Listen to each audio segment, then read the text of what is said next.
Good afternoon everyone. Online good afternoon. एक बार voice video check कर लो, ठीक है क्या?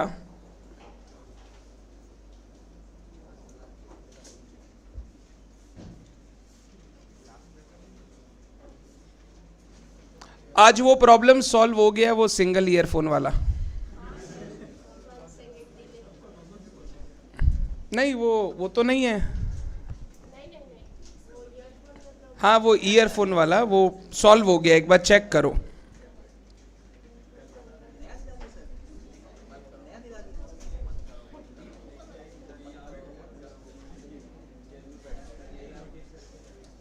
आज सब परफेक्ट है, ठीक है। चलिए। हाँ, वो वाला टीवी में क्या हुआ?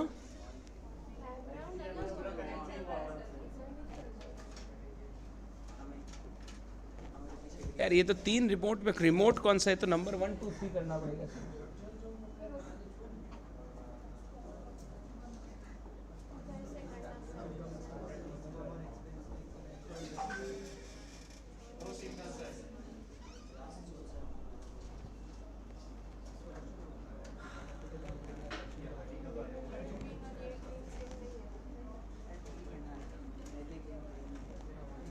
वो क्या HDMI है वो भी?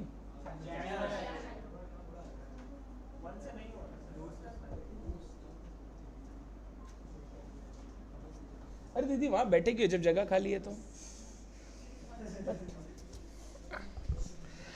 चलिए। अरे इसका लाइव टीवी क्यों हो गया? अरे आइए ना, सामने आ जाइए ना, जब जगह खाली है तो बैठिए ना आराम से।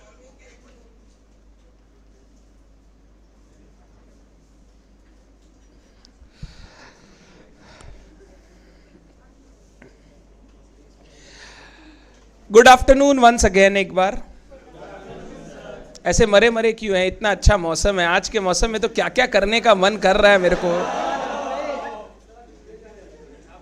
तो हम लोग पढ़ाई करेंगे और कुछ अभी कर नहीं पाएंगे।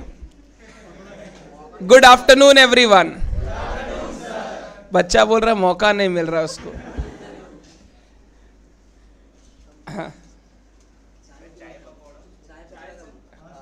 हाँ हाँ बिल्कुल करेंगे। सुनो, अरे सुनो तो पहले, करेंगे। अकाउंट्स का फर्स्ट सेट ऑफ बुक आ गया है।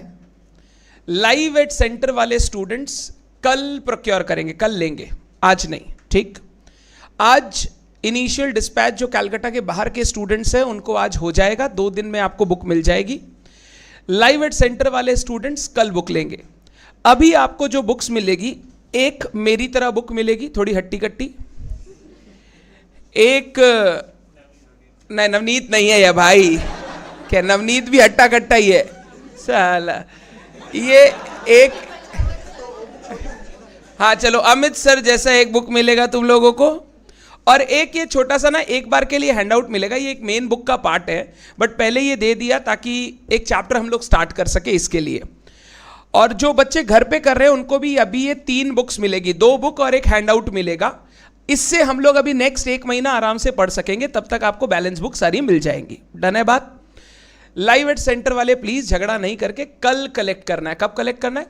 कल तक के लिए कोई बुक का दरकार नहीं है, उसके बाद दरकार पड़ेगा तो कल कलेक्ट कर लेना। डन? जिन बच्चों ने अभी तक अपना कोई ऑर्डर वगैरह डिटेल अपडेट नहीं किया है, एड्रेस वगैरह का, कर देना, नहीं तो पहुंचेगा नहीं बुक्स। फिर मत बोलना सर बुक आया नहीं। डन?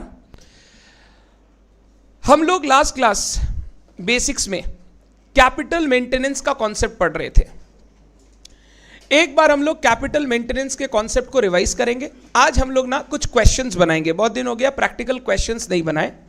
आज कुछ क्वेश्चन बनाएंगे जो एग्जाम वाइज भी रेलिवेंट है, एग्जाम में भी आते हैं, और हम लोगों को कैपिटल मेंटेनेंस का कॉन्सेप्ट सीखने में हेल्प करेंगे। कैपिटल मेंटेनेंस में हमने बात शुरू की थी, अगर कोई बिजनेस एंटिटी धंधा कर रहा है तो उसको इंश्योर करना चाहिए कि वो अपना कैपिटल यानी नेट एसेट्स मेंटेन करे। नेट एसेट से मेंटेन करने से मेरा मतलब यह है कि अगर आपने बिजनेस शुरू किया, 10 लाख रुपए लगाए, 10 लाख रुपए लगाए, आप इंश्योर करो आप ये 10 लाख रुपया बिजनेस से इसका कोई भी पार्ट निकाल नहीं रहे हो। मान लो 10 लाख रुपया आपने लगाया, पहला साल लाख रुपए का प्रॉफिट कमाया, लाख रुपए का प्रॉफिट कमाया, कैपिटल कितना हो जाएगा 11 लाख। अब घर चलाने के लिए कुछ पैसा तो बिजनेस से निकालना पड़ेगा, प्रॉब्लम नहीं है, निकाल सकते हो, बट इतना ही रुपया बिजनेस से एक बार के लिए निकालो ताकि फ्यूचर में जो बिजनेस का कैपेबिलिटी कैपेसिटी है, जो बिजनेस का माल बेचने का क्षमता है, वो कम नहीं होना चाहिए। अगर आप बिजनेस से कैपिटल निकालते चले जाओगे, पैसा निकालते चले जाओगे, बिजनेस में छोड़ोगे नहीं, तो फिर बिजनेस का स्केल ऑफ ऑपरेशन हर साल कम होते चला जाएगा और बिजनेस लॉन्ग टर्म में सस्टेनेबल नहीं रहेगा। इसके लिए कैपिटल मेंटेनेंस का कॉन्सेप्ट इज इंपॉर्टेंट और हम लोगों को कैपिटल को मेंटेन करना चाहिए, पड़ेगा या चाहिए। डन। कैपिटल मेंटेनेंस हम लोग 3 अप्रोच से कैलकुलेट कर रहे थे, 3 डिफरेंट तरीके या विजन या सोचने के मतलब डिफरेंट, अपने बोलते हैं ना class of thinkers, 3 type of thinkers या 3 टाइप ऑफ थिंकिंग है जब हम लोग कैपिटल मेंटेनेंस कैलकुलेट करते हैं। पहला एकदम सिंपल, एकदम basic, financial capital maintenance at historical cost. Historical cost मतलब जो पहले कॉस्ट लग रहा था उसी के हिसाब से हमको मेंटेन करना है। Financial capital maintenance at historical cost बोलता है कि आपका कैपिटल हम मेंटेन्ड मानेंगे अगर आपका जो क्लोजिंग कैपिटल है, क्लोजिंग कैपिटल ईयर एंड पे जो कैपिटल का बैलेंस है, that is equal to your opening capital जो आपने लगाया था at historical cost. Historical cost मतलब सेम वैल्यू, उसमें कोई इन्फ्लेशन वगैरह का एडजस्टमेंट करने का दरकार। अगर आपने बिजनेस या धंधा शुरू किया 10 लाख रुपए से और ईयर एंड पे आपका क्लोजिंग कैपिटल 10 लाख या उससे ज्यादा है, तो हम मानेंगे आपने अपने कैपिटल को मेंटेन किया है। डन है बात। अगर मेरे को कैपिटल मेंटेन करना है, 10 लाख था 10 लाख रखना है, तो इंश्योर करना जो आपका ड्राइंग्स है ना, ड्राइंग्स या डिविडेंड्स है ना, वो आपके ड्यूरिंग द ईयर जो प्रॉफिट हुआ है उससे ज्यादा नहीं होना चाहिए। अगर आपका ड्राइंग्स आपके प्रॉफिट्स से ज्यादा है तो फिर आपका कैपिटल मेंटेन नहीं होगा अंडर दिस अप्रोच। डन है बात। अगर आपका क्लोजिंग कैपिटल ओपनिंग कैपिटल से ज्यादा है, क्लोजिंग कैपिटल ओपनिंग से ज्यादा है, यानी 10 लाख लगाया था, मान ले ईयर एंड पे 10,50,000 है आफ्टर ड्राइंग्स, तो ये जो 50,000 एक्स्ट्रा, इसको अपने बोलते हैं रिटेन्ड अर्निंग्स। क्या बोलते हैं? Retained earnings. कमाने के बाद हमने निकाला नहीं, बिजनेस में रिटेन कर लिया, छोड़ दिया, इसको हम लोग रिटेन्ड अर्निंग्स या रिजर्व सरप्लस बोलते हैं। दूसरा अप्रोच हम लोग डिस्कस कर रहे थे, financial capital maintenance at current purchasing power या करंट कॉस्ट। यहां पे मैंने बोला आपका कैपिटल मेंटेन तब माना जाएगा जब आपका जो क्लोजिंग कैपिटल है ना, क्लोजिंग कैपिटल वो इक्वल है या वो एक्सीड करता है ओपनिंग कैपिटल आफ्टर एडजस्टिंग बोलो द एवरेज इन्फ्लेशन इंडेक्स। अगर आपका एवरेज इन्फ्लेशन इंडेक्स 5% का है, कितने का है? 5%, यानी करंट ईयर मतलब लास्ट ईयर से कंपैरिजन में इस साल चीजों के दाम 5% से बढ़े हैं।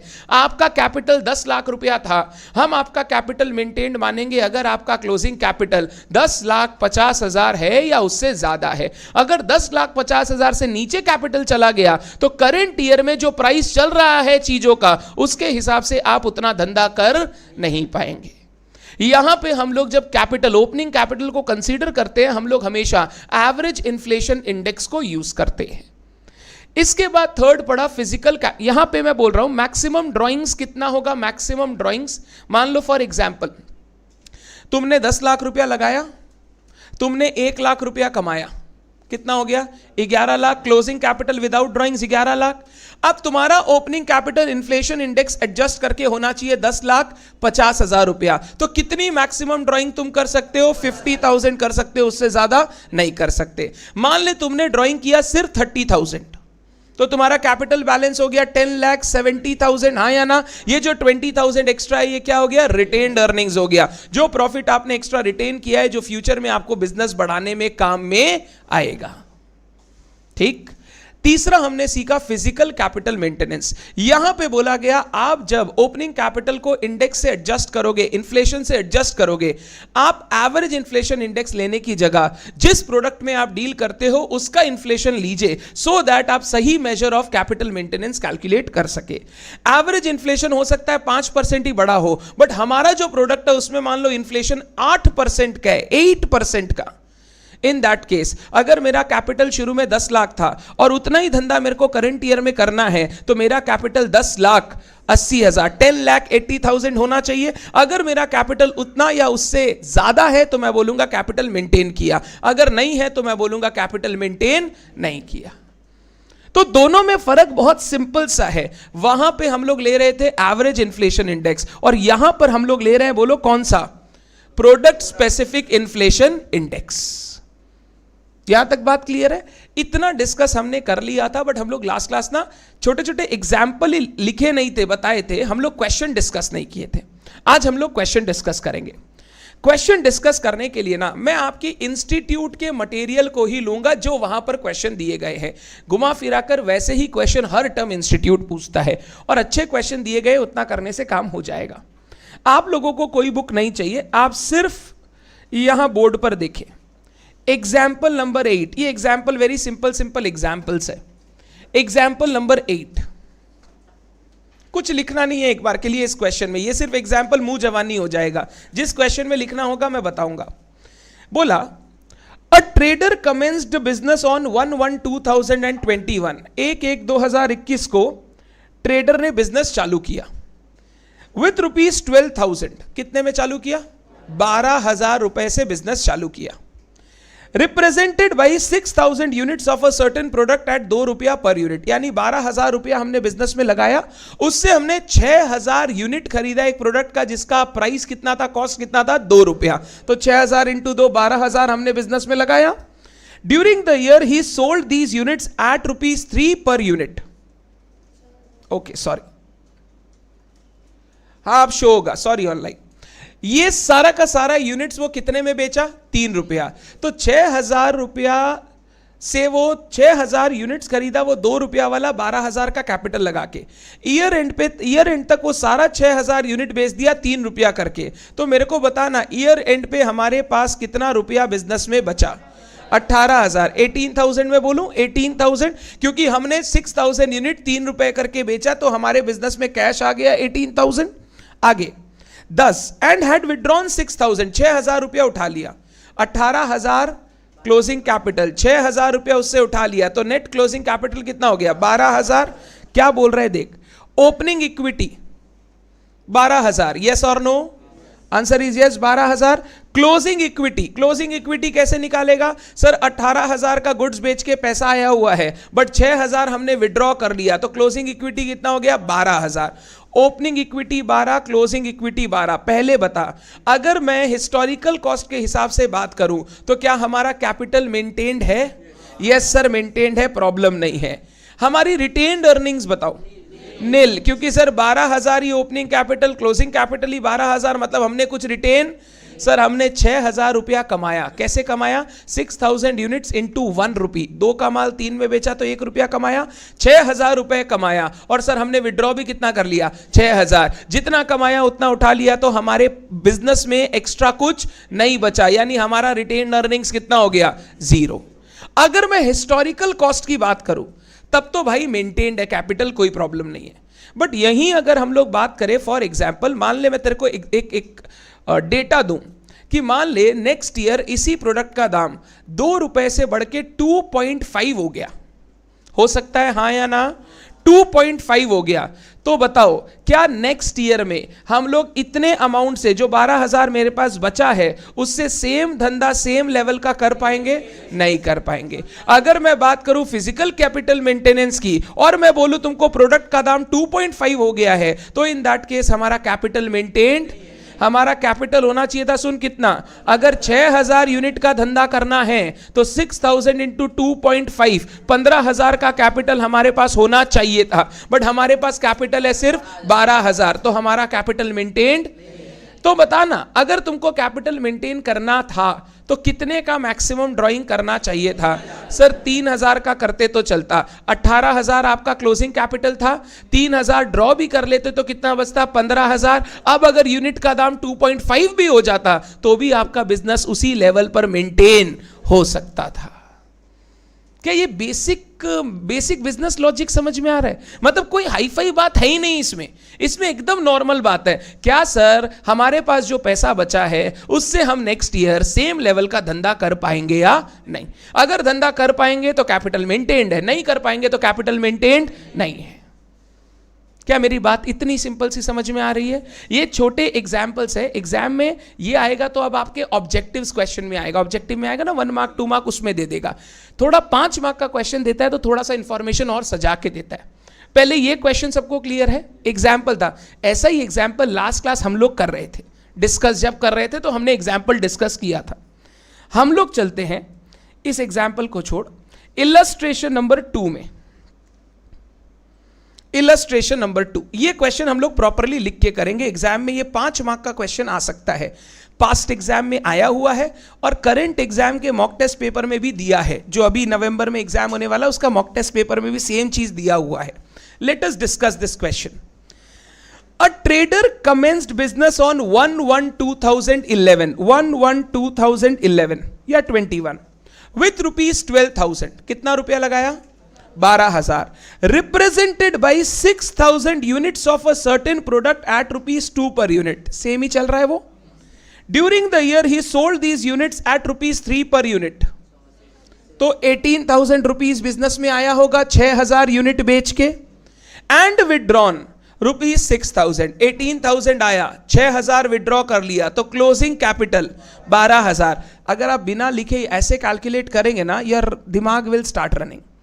लिख के एक एक चीज प्लस माइनस करके फॉर्मूला लर्न करके दिमाग नहीं चलता। दिमाग ऐसे चलना चाहिए, सर 6,000 इंटू 3 18,000 रुपया घर पे आया, हमने 6,000 विड्रॉ कर लिया, तो मेरा क्लोजिंग कैपिटल कितना हो गया? 12,000। Let us assume that the price of the product at the end of the year is 2.5। यही जो एग्जाम्पल मैं लिया कि मान ले वो प्रोडक्ट का प्राइस अब 2.5 रुपया हो गया, तो क्या तुम 12,000 रुपए से सेम लेवल ऑफ धंधा कर पाएगा? नहीं कर पाएगा। ये जो 2.5 प्रोडक्ट स्पेसिफिक बात ले रहे हैं, इसको हम लोग बोलते हैं फिजिकल कैपिटल मेंटेनेंस। क्या बोलते हैं? फिजिकल कैपिटल मेंटेनेंस, क्योंकि हम उस पर्टिकुलर प्रोडक्ट का इन्फ्लेशन देख रहे हैं। आगे बोला, in other words the specific price index applicable to the product is 125। ये समझने का कोशिश करो तो, ये एक लाइन लिखा है वो, मैं चाहता हूं ये लाइन आप समझने की कोशिश करें। In other word the specific price index applicable to the product is 125। Specific price index समझ रहे हो? उस प्रोडक्ट का इन्फ्लेशन इंडेक्स। सुनना, सिंपल बोल रहा हूं, 2 रुपए से 2.5 रुपया प्रोडक्ट का दाम हो गया, 2 से 2.5, तो मैं बोल सकता हूं it is an increase by 25%। अगर 25% इंक्रीज बोलूं तो ऐसे बोल सकता हूं, अगर लास्ट ईयर कोई चीज का प्राइस 100 रुपीज था, तो इस चार्ज उसी चीज का वैल्यू 125 हो गया। ये 125 उसी की बात कर रहा है, यानी ये बेस ले रहा है 100 रुपए को, 100 को बेस ले रहा है और बोल रहा है अगर आप इन्फ्लेशन इंडेक्स की बात करें तो इस प्रोडक्ट का inflation index for the current year is 125। 125 100 रुपए पर, मतलब मैं ऐसे बोलूं 100 का चीज 125 हो गया, यानी 25% इंक्रीज। तो अगर 2 रुपए पे 25% इंक्रीज ऐड करोगे ना, तो देखो 2.5 आएगा। मेरे को ये नहीं भी दिया हुआ रहेगा ना तो चलेगा, या तो 125 दे दे या 2.5 दे दे, मेरे को दोनों चीज का दरकार। अगर मेरे को 2.5 डायरेक्टली देगा तो मैं समझ सकता हूं 125% इंक्रीज है।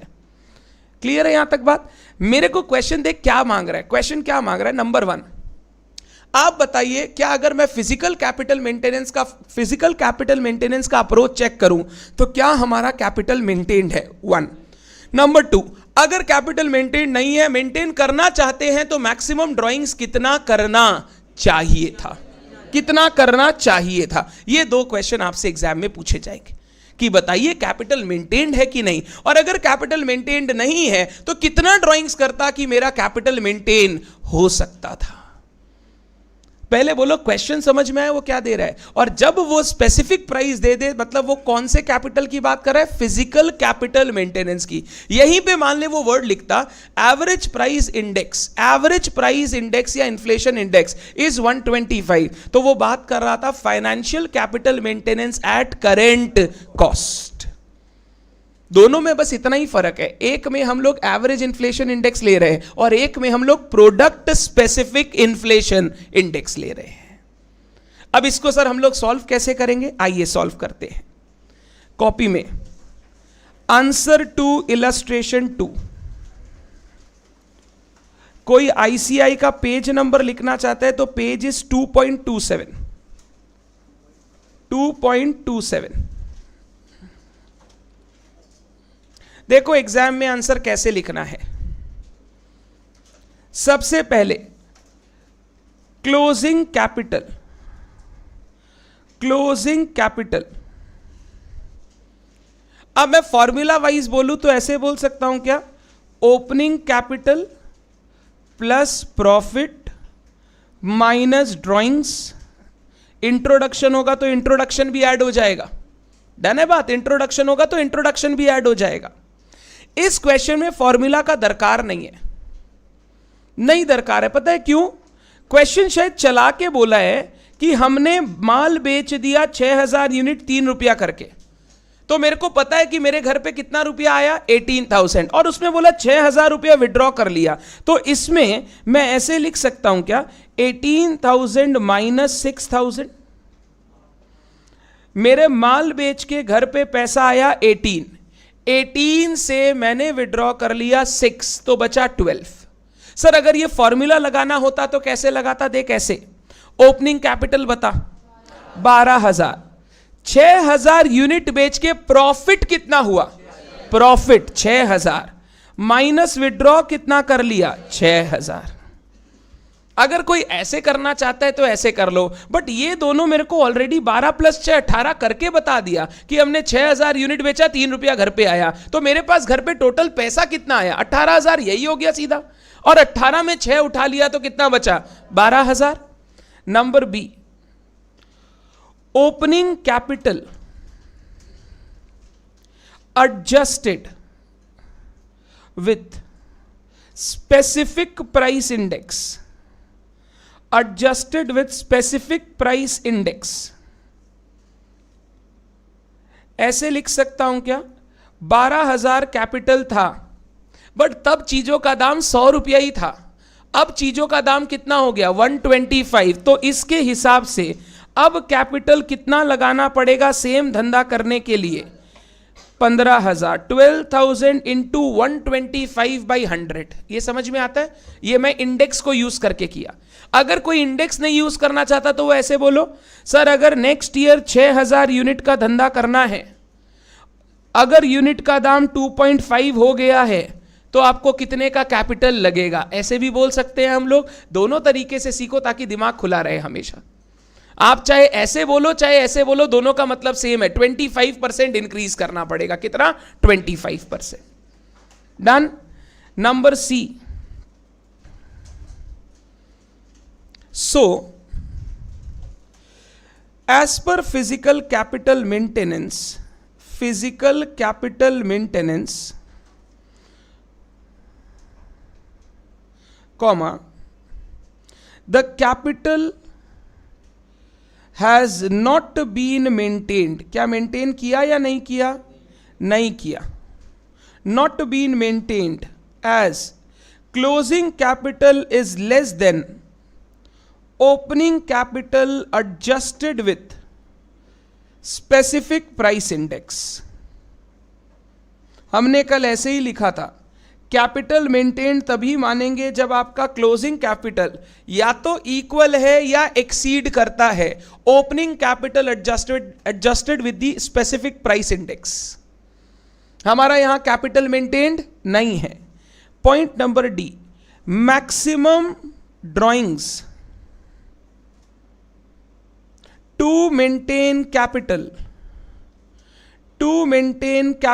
मैक्सिमम ड्रॉइंग्स कितना करना चाहिए था?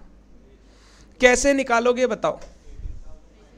18 - 15, यानी मैंने बोला क्लोजिंग कैपिटल को तुम एडजस्टेड ओपनिंग कैपिटल से कंपेयर कर लो। अगर मैं 12,000 लगाया 6,000 कमाया तो टोटल पैसा मेरे पास कितना बचा 18। मेरा कैपिटल होना कितना चाहिए 15, तो कितने की मैक्सिमम ड्राइंग कर सकता हूं 3,000। मैं 3,000 की मैक्सिमम ड्राइंग कर सकता हूं क्योंकि मेरे को 15,000 का कैपिटल मेंटेन करना है। अगर मैं इससे ज्यादा ड्राइंग करूंगा तो फिर कैपिटल मेंटेन्ड नहीं रहेगा। इंस्टीट्यूट का मैट दिखाऊंगा तो उधर फॉर्मूला लिखा हुआ है, फॉर्मूला लिख के याद करोगे ना, हर दिन भूलोगे और कंफ्यूज्ड और रहोगे ये हो क्यों रहा है। It's very simple to understand by normal logic और नॉर्मल नोशन। 18 मेरे पास था, 15 मेरे को चाहिए, तो 3 मैक्सिमम मैं विड्रॉ कर सकता हूं, 3 से ज्यादा विड्रॉ करूंगा तो मेरा कैपिटल गिर जाएगा और नेक्स्ट ईयर मैं सेम लेवल पे बिजनेस नहीं कर पाऊंगा।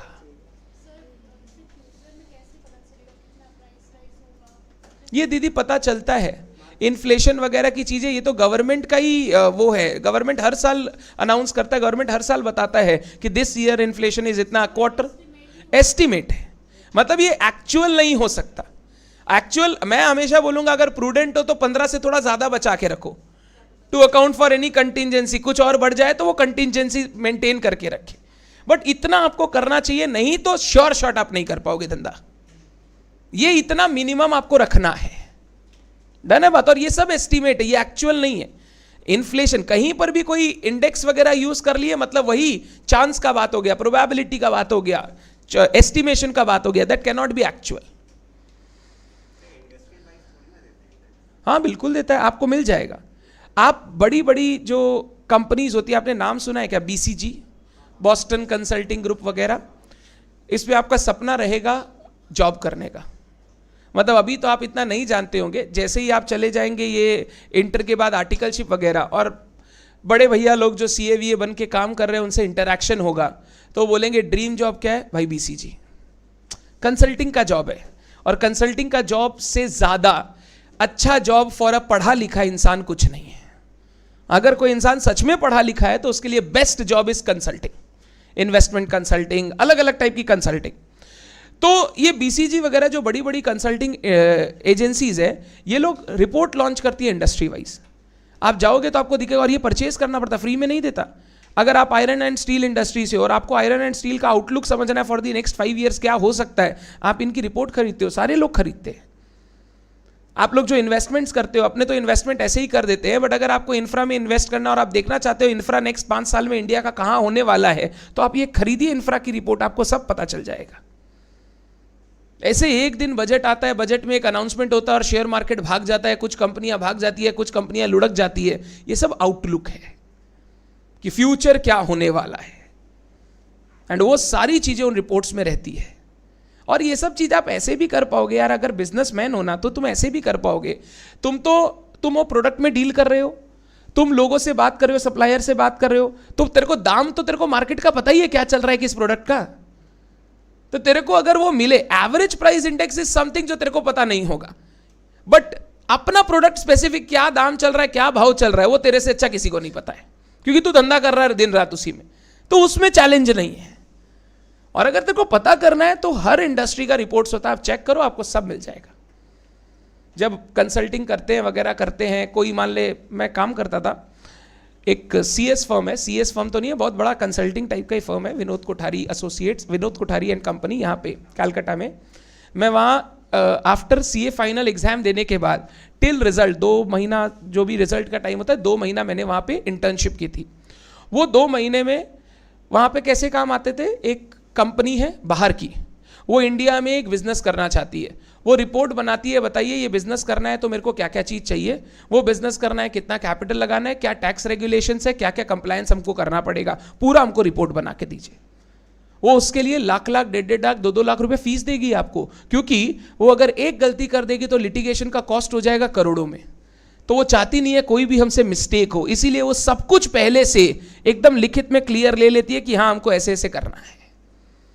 एंड यही ऐसा जॉब है जो आपको एक असाइनमेंट 2 लाख, 5 लाख, 10 लाख रुपया दे सकता है। This is where we need students to stand in their real life. ये अगर आप काम करेंगे ना तो आपको लगेगा हर दिन हम काम करने जाएंगे तो कुछ नया मिलेगा। अदरवाइज जो हमारा कन्वेंशनल काम है ना वो बहुत ही गंदा है। रिटर्न लगाना बड़ा ही गंदा काम है, और आज के दिन तो ऐसा हो गया रिटर्न लगाने के लिए कोई पढ़े लिखे की जरूरत नहीं है, क्योंकि सब सॉफ्टवेयर्स आ गए। सॉफ्टवेयर में डेटा पुट करना है खाली, तो अगर एक डेटा सजा के दे दिया जाए और वो डेटा हम सॉफ्टवेयर में डाल दे तो रिटर्न एज इट इज बन के चला जाएगा गवर्नमेंट के पास, कुछ नहीं करना है। तो मतलब तुम्हारा अब इज्जत ना तुम रिटर्न लगाते हो उससे नहीं होगा, क्योंकि वो तो सॉफ्टवेयर भी कर रहा है। तुम्हारा इज्जत होगा तुम उस चीज में कैसे टैक्स बचा सकते हो, तुम कैसे चीजों को सही से दिखा सकते हो कि कंपनी पर लिटिगेशन भी नहीं आए और उसका टैक्स भी बच जाए, इससे तुम्हारा इज्जत है। और उसके लिए बहुत पढ़ना पड़ता है और बहुत एक्सपीरियंस लेना पड़ता है। पहले बताइए ये वाला बात क्लियर है क्या? तो मैक्सिमम ड्राइंग हम करेंगे 3000 तभी काम चलेगा। हमने ज्यादा उठा रखा, हमने कितना उठा रखा है? 6000। तो मैं बोलूं रिटेन्ड अर्निंग्स नेगेटिव 3000 है, नेगेटिव 3000, क्योंकि हमने ज्यादा पैसा विड्रॉ कर लिया है, ज्यादा पैसा। तो retained earnings, book wise retained earning नहीं बोल रहा हूं, मेंटेनेंस वाइज रिटेन्ड अर्निंग मेरा 3000 नेगेटिव चल रहा है। डन? बोलो।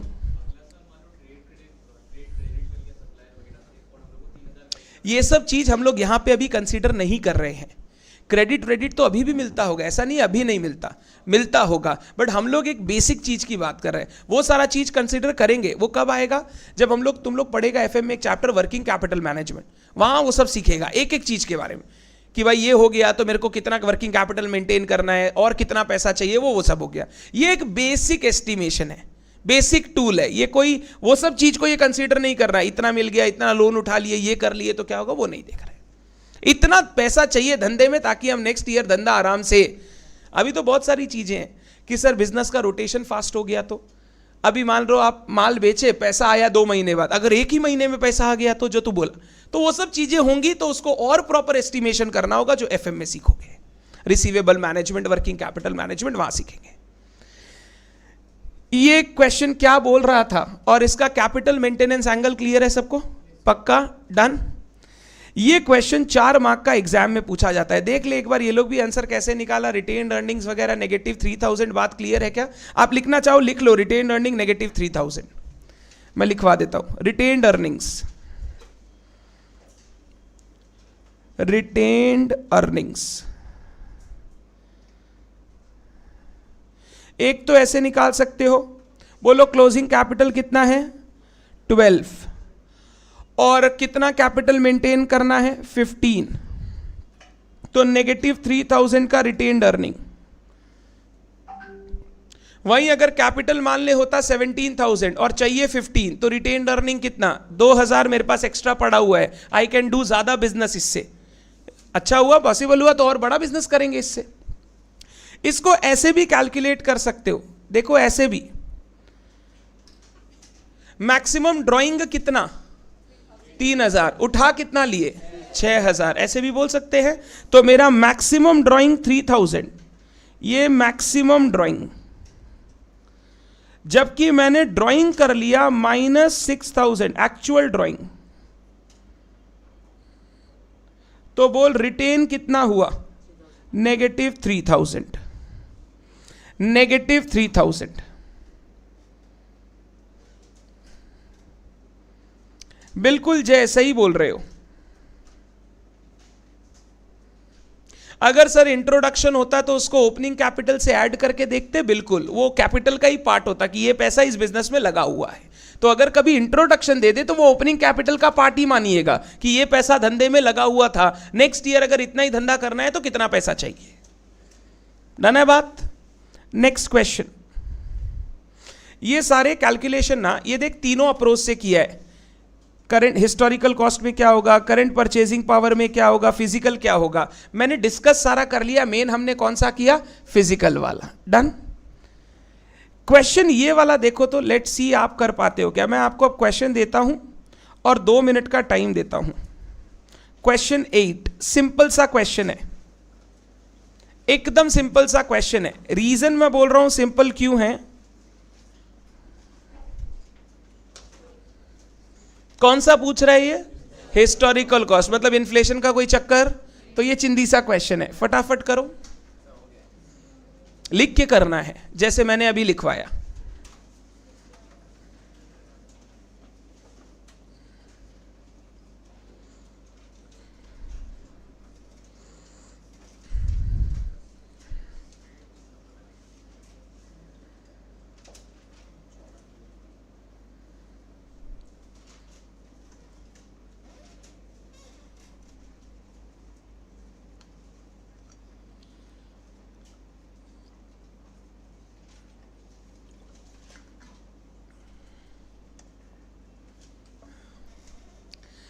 पहले क्लोजिंग कैपिटल निकालना।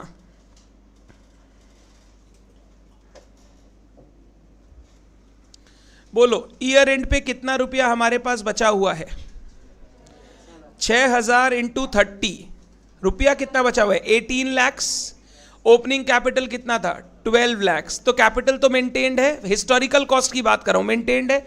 कितना ड्राइंग कर सकते हो मैक्सिमम 6 लाख रुपए। अगर तुम कैपिटल मेंटेन रखना चाहते हो तो तुमको मिनिमम 12 लाख का कैपिटल रखना पड़ेगा। अगर 12 लाख का कैपिटल रखना पड़ेगा और 18 लाख तुम्हारे पास है तो तुम मैक्सिमम ड्राइंग कितना कर सकते हो 6 लाख का। ये सब टाइप के क्वेश्चन एग्जाम में आएंगे तो कर लेंगे ना। हाँ 6 लाख कर लेंगे। देखिए लिखते हैं,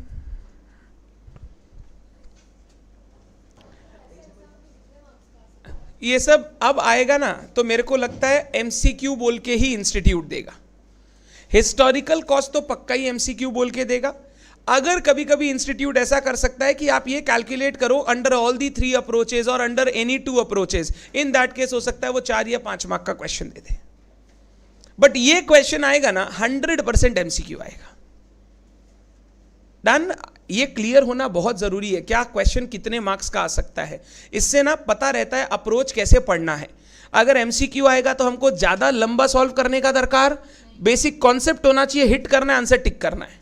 क्योंकि अगर हम सॉल्व करने लग गए और 5 मिनट एमसीक्यू में लगा दिए तो 1 मार्क्स 5 मिनट खाएगा तो पेपर कंप्लीट नहीं होगा। तो ये क्वेश्चन एग्जाम में भाई एमसीक्यू आएगा। अभी मैं प्रॉपर्ली लिखा देता हूं बट एग्जाम में ये एमसीक्यू आएगा। आंसर टू क्वेश्चन 8 एकदम सिंपल भाषा में लिखना है। क्लोजिंग कैपिटल बताओ पहले। 6000 यूनिट, 6000 था क्या, नहीं 60,000 into ₹30, 18 lakhs। Closing capital 18 lakhs। मेरे को बता opening capital at historical cost लगाए थे कितना 12 लाख। तो अभी कैपिटल मेंटेन्ड है क्या as per historical cost? Maintained है। मैक्सिमम ड्राइंग्स हम कितना कर सकते हैं? Maximum drawings to maintain capital at historical cost, to maintain capital at historical cost is equal to 18 lakhs minus 12 lakhs। मेरे पास 18 लाख है, धंधा करने के लिए 12 लाख चाहिए, तो मैं 6 लाख रुपए घर लेके जा सकता हूं। ये मैक्सिमम ड्राइंग्स हो गया। मान ले क्वेश्चन में आगे एक लाइन और देता, हमने सिर्फ 4 लाख ड्राइंग किया है, 4 लाख, रिटेन्ड अर्निंग्स कितना 2 लाख का। ऐसा एक क्वेश्चन आगे भी दे सकता है कि if the businessman has withdrawn only 4000 what is the value of retained earnings during the period. तो रिटेन्ड अर्निंग हो गया 2 लाख। क्यों? 6 लाख निकालना था, निकाले सिर्फ कितना 4 लाख, तो 2 लाख रुपया रिटेन कर लिए, तो ये 2 लाख रुपया हो गया रिटेन्ड अर्निंग्स।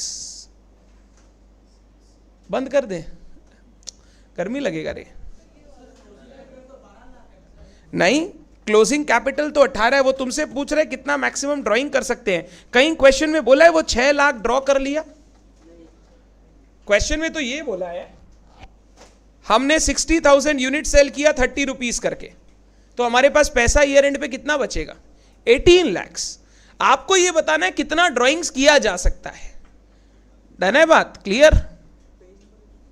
ये पेज नंबर है 2.34, पेज 2.34। अब इसी क्वेश्चन का मॉडिफिकेशन में अगर एक एवरेज इंडेक्स दे दे और बोले करंट कॉस्ट पे निकालो, तो सेम काम कर सकते हैं हम लोग, सिर्फ हमको ओपनिंग कैपिटल इन्फ्लेशन इंडेक्स करके निकालना है। तो वही मॉडिफिकेशन होगा and you will be given the sum. कर लेंगे हम लोग। डन। ये कैपिटल मेंटेनेंस के डिस्कशन से हमारा बेसिक्स का लेग 1, जो हम लोग बोलते हैं फाउंडेशन से इंटर में आते हो तो इतनी चीज तुमको मालूम होनी चाहिए, वो कंप्लीट हो गया। हमने शुरू किया था डिस्कशन अकाउंटिंग से, फिर फाइनेंशियल स्टेटमेंट्स क्या होता है डिस्कस किया, फिर हमने फाइनेंशियल स्टेटमेंट का true and fair view discuss किया। ट्रू एंड फेयर व्यू में हमने सीखा क्वालिटेटिव कैरेक्टरिस्टिक होना चाहिए, तो हम लोग गए क्वालिटेटिव कैरेक्टरिस्टिक डिस्कस किए। याद करो तो 4 qualitative characteristic, relevance, reliability, understandability, comparability, ये 4 क्वालिटी होना चाहिए। ये क्वालिटीज डिस्कस करने के बाद फिर हम लोग आए एलिमेंट्स ऑफ फाइनेंशियल स्टेटमेंट पर, जहां पे हमने asset, liability, equity, income, expense और उनका बेसिक अकाउंटिंग फंडा डिस्कस किया।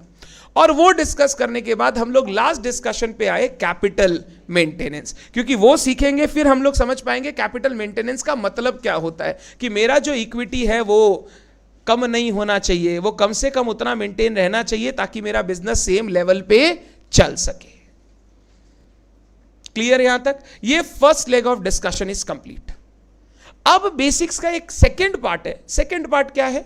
अकाउंटिंग स्टैंडर्ड्स के बारे में थोड़ा बात करना पड़ेगा, क्योंकि हमारा सिलेबस का दो पार्ट है। एक पार्ट तो बेसिक अकाउंटिंग हो गया, एक पार्ट जहां पे हमको सम्स वम्स बनाना है, एक पार्ट हो गया अकाउंटिंग स्टैंडर्ड। तो मेरे को अकाउंटिंग स्टैंडर्ड क्या होता है वो भी अब आपके साथ डिस्कस करना पड़ेगा। But before I discuss those things, जितना पढ़ लिए हैं उस पर कुछ क्वेश्चंस देखते हैं जो ये इंस्टीट्यूट की मैट में दिया है इस बार। लेट अस सी क्या क्वेश्चन दिया है और हम लोग उसको कर पाते हैं कि नहीं। क्वेश्चन नंबर 9 देखिए। तो क्वेश्चन 9, ऐसा एक क्वेश्चन मैंने करवाया था, अगर आपको याद हो तो। नीचे वाला लाइन पढ़ो, क्या मांगा है? You are required to show the effect of above transaction on balance sheet in the form of asset minus liability equal to equity after each transaction। Her transaction का कर करके दिखाना है रे, हर ट्रांजैक्शन के बाद क्या इफेक्ट होगा वो तेरे को करके बताने का है। क्या ऐसा एक क्वेश्चन करवाया था जो एग्जाम में आया था 5 मार्क का? ये वही सेम क्वेश्चन, वैसा ही सेम क्वेश्चन है। एक बार आइए हम लोग ये क्वेश्चन ट्राई करते हैं सो दैट जो डिस्कशन हुआ वो कंप्लीट करें। आंसर टू क्वेश्चन 9 एक बार मैं लिखना शुरू करता हूं, फिर अपने देखते हैं।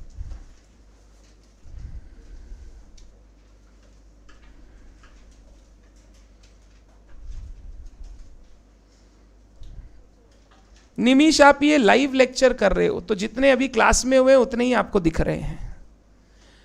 आंसर टू क्वेश्चन 9 मतलब ये लाइव लेक्चर चल रहा है। बच्चा बोल रहा है कि सर जितने क्लास में हुए ये वही लेक्चर है कि आगे क्लास वाला आगे बढ़ गया है? नहीं बढ़ा है, यही है, मेरे साथ ही है ये। डन। पढ़ते हैं। हमको कौन सा इक्वेशन क्या बोला? एसेट्स। मैं इसको ना एक पर्टिकुलर कॉलम बना लेता हूं, ट्रांजैक्शन यहां लिख दूंगा, एक आ जाएगा एसेट्स, इससे माइनस करेंगे लायबिलिटीज तो आ जाएगा इक्विटी। एग्जाम में ऐसे प्रेजेंटेशन करेंगे।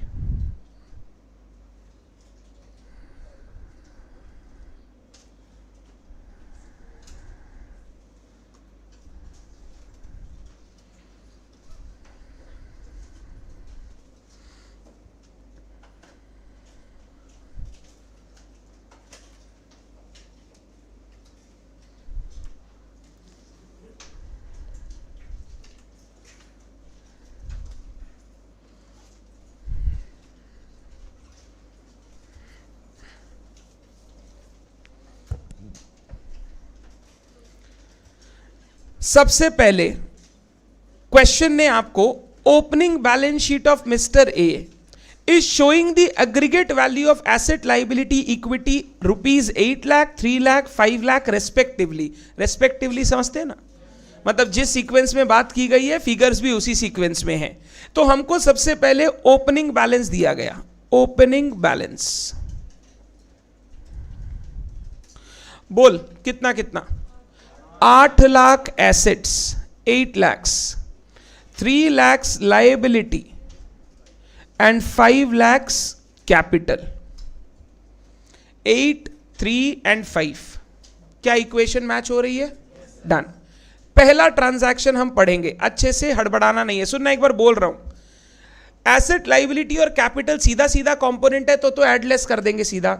इनकम एक्सपेंस हुआ तो क्या करेंगे? सर कैपिटल से एडजस्ट होगा। Income ultimately results in increase in capital, expense ultimately results in decrease in capital. तो इनकम एक्सपेंस एडजस्टमेंट सीधा किसके साथ होगा? कैपिटल के साथ होगा। Point 1, earned 10% dividend on 2000 equity shares held of ₹100 each. हमको डिविडेंड मिला 10%, मेरे पास 2000 शेयर है और ₹100 वाला, ₹100 ये फेस वैल्यू है, कौन सा वैल्यू? Face value. तो बोलो ना मेरे को डिविडेंड का अमाउंट कितना हुआ? 20,000। तो मैं यहां लिखता हूं number 1 dividend received, dividend received 2000 into ₹100 into 10%, dividend received 20,000। बोलो अगर डिविडेंड रिसीव हुआ तो इसका इफेक्ट, सर पैसा आएगा तो एसेट बढ़ेगा 20,000, और ये हमारा इनकम है, इनकम, इनकम है तो इक्विटी बढ़ेगा 20,000। यस और नो? पक्का? अब इसके बाद एक बार टोटल कर ले, वो बोला इफेक्ट हर के बाद बता देना। तो इससे हो गया 820, 3 lakhs, और ये हो गया 520। ये प्रॉपर प्रेजेंटेशन हो गया जिससे समझ में आएगा कि हमने क्या किया है एक्चुअल में। नंबर 2 पढ़ूं अगर डिविडेंड क्लियर है तो? नंबर 2, हां वो बोल रहा हूं। Paid ₹50,000 to creditors for settlement of 70,000। 70,000 का क्रेडिटर्स है, 50 पे कर दिया, सेटलमेंट खत्म बात, तो 20,000 डिस्काउंट हो गया। ध्यान से, payment to creditors, payment to creditors, पहले बोल पैसा कितना जाएगा? 50, तो एसेट कम होगा 50,000 से, यस। लायबिलिटी कितना कम होगा? 70,000 माइनस 70, और डिस्काउंट रिसीव्ड इनकम है, इनकम इक्विटी में ऐड हो जाएगा, प्रॉफिट बढ़ जाएगा, इक्विटी में +20। पक्का? टोटल कर ले, 770 माइनस 230 इक्वल टू 540, 770 होगा ना, 540, ठीक है। इक्वेशन टैली कर रहा है, 770 माइनस 230 इक्वल टू 540, टैली कर रहा है इक्वेशन। क्लियर? पक्का? नंबर 3 पढ़ता हूं। Rent of the premises is outstanding 10,000। मैंने प्रेमाइसेस यूज किया है तो अक्रूवल बेसिस के हिसाब से खर्चा लिखना पड़ेगा, और आउटस्टैंडिंग है, आउटस्टैंडिंग लायबिलिटी है, पेमेंट अभी तक नहीं हुआ है, तो मेरे को बताना। नंबर 3 रेंट आउटस्टैंडिंग, लायबिलिटी बढ़ जाएगा 10,000, और रेंट एक्सपेंस है तो बोलो क्या होगा? कैपिटल कम हो जाएगा 10,000। मैंने रेंट एक्सपेंस को रिकॉर्ड किया और साथ साथ एक लायबिलिटी दिखाया क्योंकि अभी तक पेमेंट नहीं हुआ। टोटल कर ले एक बार, 770 माइनस 240 इक्वल टू 530। अब ये सब अगर 5 मार्क का क्वेश्चन आएगा तो हम लोग करने के लिए राजी है तो एग्जाम में, और आता है, मैंने पहले भी पेपर में दिखा दिया आपको, वो इंटर का ही क्वेश्चन था, आएगा एग्जाम में। Next, mister A withdrew 9,000 for his personal use. Drawings है, ड्राइंग्स, वो बिजनेस से पैसा निकाल के ले गया, तो पहले तो कैश वाला एसेट कम होगा, और ड्राइंग किया है तो उसका कैपिटल कम हो जाएगा।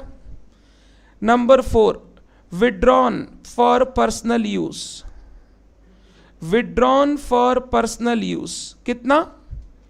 9,000, तो एसेट कम हो गया 9,000 और कैपिटल कम हो गया 9,000। तो फाइनल टोटल निकाल, कंप्लीट कर, ये फाइनल हो गया। ये हो गया 761 माइनस 240 521। मैच कर रहा है इक्वेशन? थोड़ा सा ये सब अगर 5-4 मार्क्स का आ जाए, प्रेजेंटेशन को गंदा ना करें। मतलब अगर कोई चीज आती हुई पे आप मार्क्स खोगे बेकार का, तो वो हमारी बेवकूफ़ी है। अगर हमको पता ही हमको आता है और हम इसको 5 मिनट में अच्छे से बना के रेडी कर सकता है, तो थोड़ा लाइन टान के प्रॉपरली बना लेगा तो कुछ जाएगा नहीं, उससे बेकार का जो मार्क्स कटना होगा वो नहीं कटेगा। डन है बात?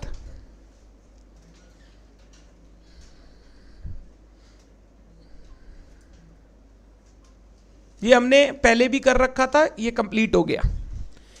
क्वेश्चन नंबर 10 है ना, वो अभी नहीं, हम लोग AS1 में सीखेंगे। कहाँ सीखेंगे? AS1 में। सेम क्वेश्चन बुक में आपको दिखेगा बाद में, तो ये मैं अभी नहीं करवा रहा हूं। ठीक, डन। कुछ MCQs दिए हुए हैं, लेट अस सी वो MCQs आप जानते हो या नहीं जानते हो। बात करूं MCQs की। देखो, अभी मैं जब तक इंस्टीट्यूट अपना MCQ का बुकलेट नहीं निकाल देता, मैं यही सब MCQ कॉपी करके देना नहीं चाहता। ये बकवास है, ये बहुत चिंदी चिंदी MCQ अभी आप करेंगे तो आपको लगेगा। इंस्टीट्यूट का जब MCQ बुकलेट आएगा, जहां वो केस स्टडीज वाले MCQ देगा, तब हम लोग आपको एक बुक बना के देंगे MCQs हम लोगों को कैसे करने का है। For the time being her chapter पढ़ने के बाद उसके पीछे इंस्टीट्यूट मैट के जितने भी MCQs है ना, हम लोग साथ साथ कंप्लीट कर देंगे, सो दैट हम लोगों को वो ना छुटा हुआ रहे, बाद में जो एक्स्ट्रा है वो एक्स्ट्रा है। समझ गया बात को? यही चीज कॉपी पेस्ट करके बुक में देने का कोई फायदा नहीं है। सेम चीज तो है तेरे पास, बार बार करके क्या करेगा? एक ही बार करना होता है, दूसरी बार देखना भी नहीं होता है। गोइंग कंसर्न कॉन्सेप्ट क्या बोलता है रे, बता। बचपन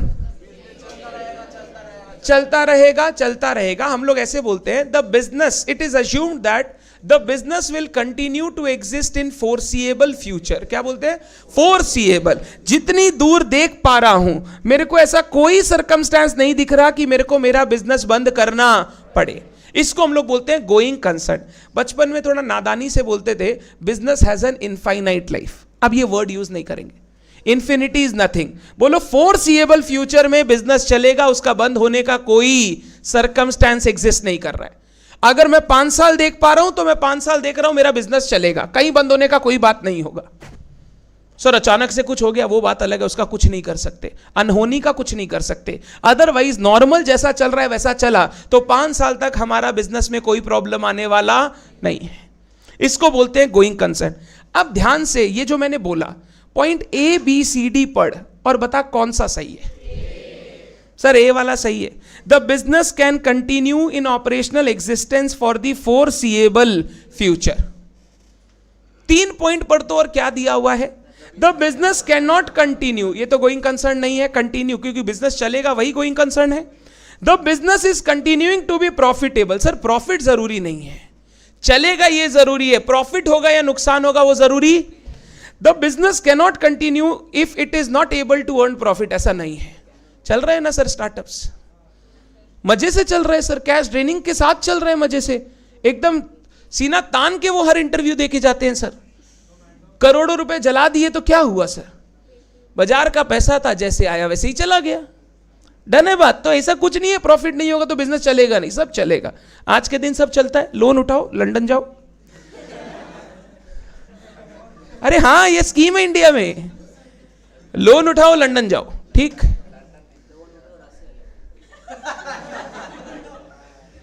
क्यों, क्या करोगे रशिया में?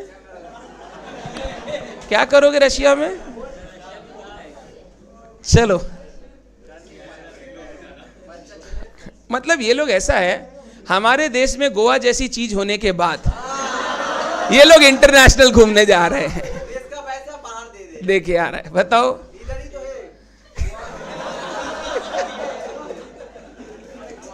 है। ठीक है चाचा, सिर्फ तेरा आवाज इस माइक के अंदर सबको सुनाई देता है। चलो नंबर 2 पढ़ो और बताओ आंसर क्या होगा। अच्छे से पढ़े। 2 प्रिंसिपल क्वालिटेटिव कैरेक्टरिस्टिक, 4 था। अंडरस्टैंडेबिलिटी, रेलिवेंस, रिलायबिलिटी, कंपेरेबिलिटी, 4 था। अब बोल रहे 2 कौन सा है? Understandability, materiality. रेलिवेंस, रिलायबिलिटी ये तो है। रेलिवेंस, मटेरियलिटी, कंपेरेबिलिटी, मटेरियलिटी नहीं, खाली रेलिवेंस रिलायबिलिटी सही है, बात खत्म। आगे, all of the following are components of financial statements except. हम लोग कंपोनेंट पढ़े थे, components, balance sheet, PL, cash flow, changes on equity, notes to accounts. बता कौन सा नहीं है? सर ये सी और डी दोनों ही नहीं है। एक्सेप्ट पूछा है ना, तो आंसर सी और डी दोनों टिक कर रहा हूं। सर ऐसा भी हो सकता है मल्टीपल चॉइस आ जाए, मल्टीपल आंसर हो गया ये सर। अब इसके हिसाब से तो यही 2 आंसर है, ये गलत है क्वेश्चन। एग्जाम में कैसा आएगा? Balance sheet, PL, cash flow, social responsibility report. तो हम लोग सोशल रिस्पॉन्सिबिलिटी रिपोर्ट को टिक करेंगे, बट अभी ये दोनों ही नहीं है पार्ट फाइनेंशियल स्टेटमेंट का। डन है बात, आगे चलूं। An accounting policy can be change. Accounting policy generally हम लोग बोलते हैं एक बार लिया तो साल दर साल मेंटेन करो, बार बार चेंज करने का दरकार।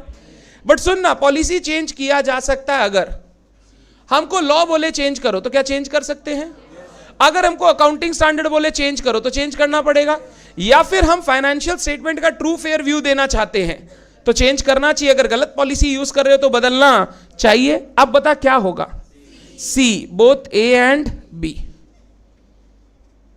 चाहे स्टैट्यूट बोले, चाहे अकाउंटिंग स्टैंडर्ड बोले, या फिर for better presentation of financial statement, for giving the information more appropriately, हम लोग ये अकाउंटिंग पॉलिसी चेंज कर सकते हैं।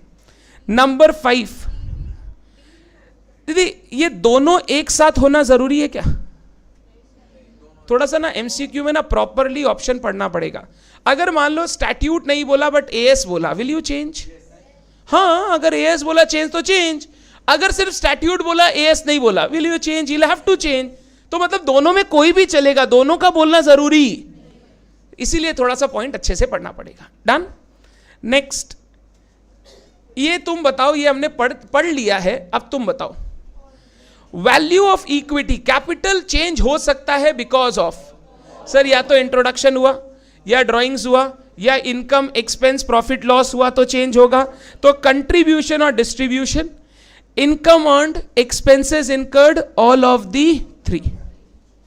इनकम और एक्सपेंसेस कुछ नहीं है, प्रॉफिट लॉस है। तो कैपिटल चेंज होता है जब आप इंट्रोड्यूस करते हो, जब आप विड्रॉ करते हो, या जब प्रॉफिट लॉस होता है। एंड प्रॉफिट लॉस कैसे निकलता है? Income minus expenses. अभी आपने ये किया तो आपने ये जो 20,000 रुपया यहां दिखाया, क्या ये इक्विटी चेंज हुआ? It was because of an income. 10,000 रुपया माइनस किया, क्या इक्विटी चेंज हुआ? It was because of an expense. 9,000 minus किया था, it was because of drawings. तो इक्विटी चेंज हो रहा है ना इनकम एक्सपेंस ड्रॉइंग्स के कारण। तो यही चीज जो अभी प्रैक्टिकल क्वेश्चन में किया, वही चीज तुमको एमसीक्यू में थ्योरेटिकली पूछा।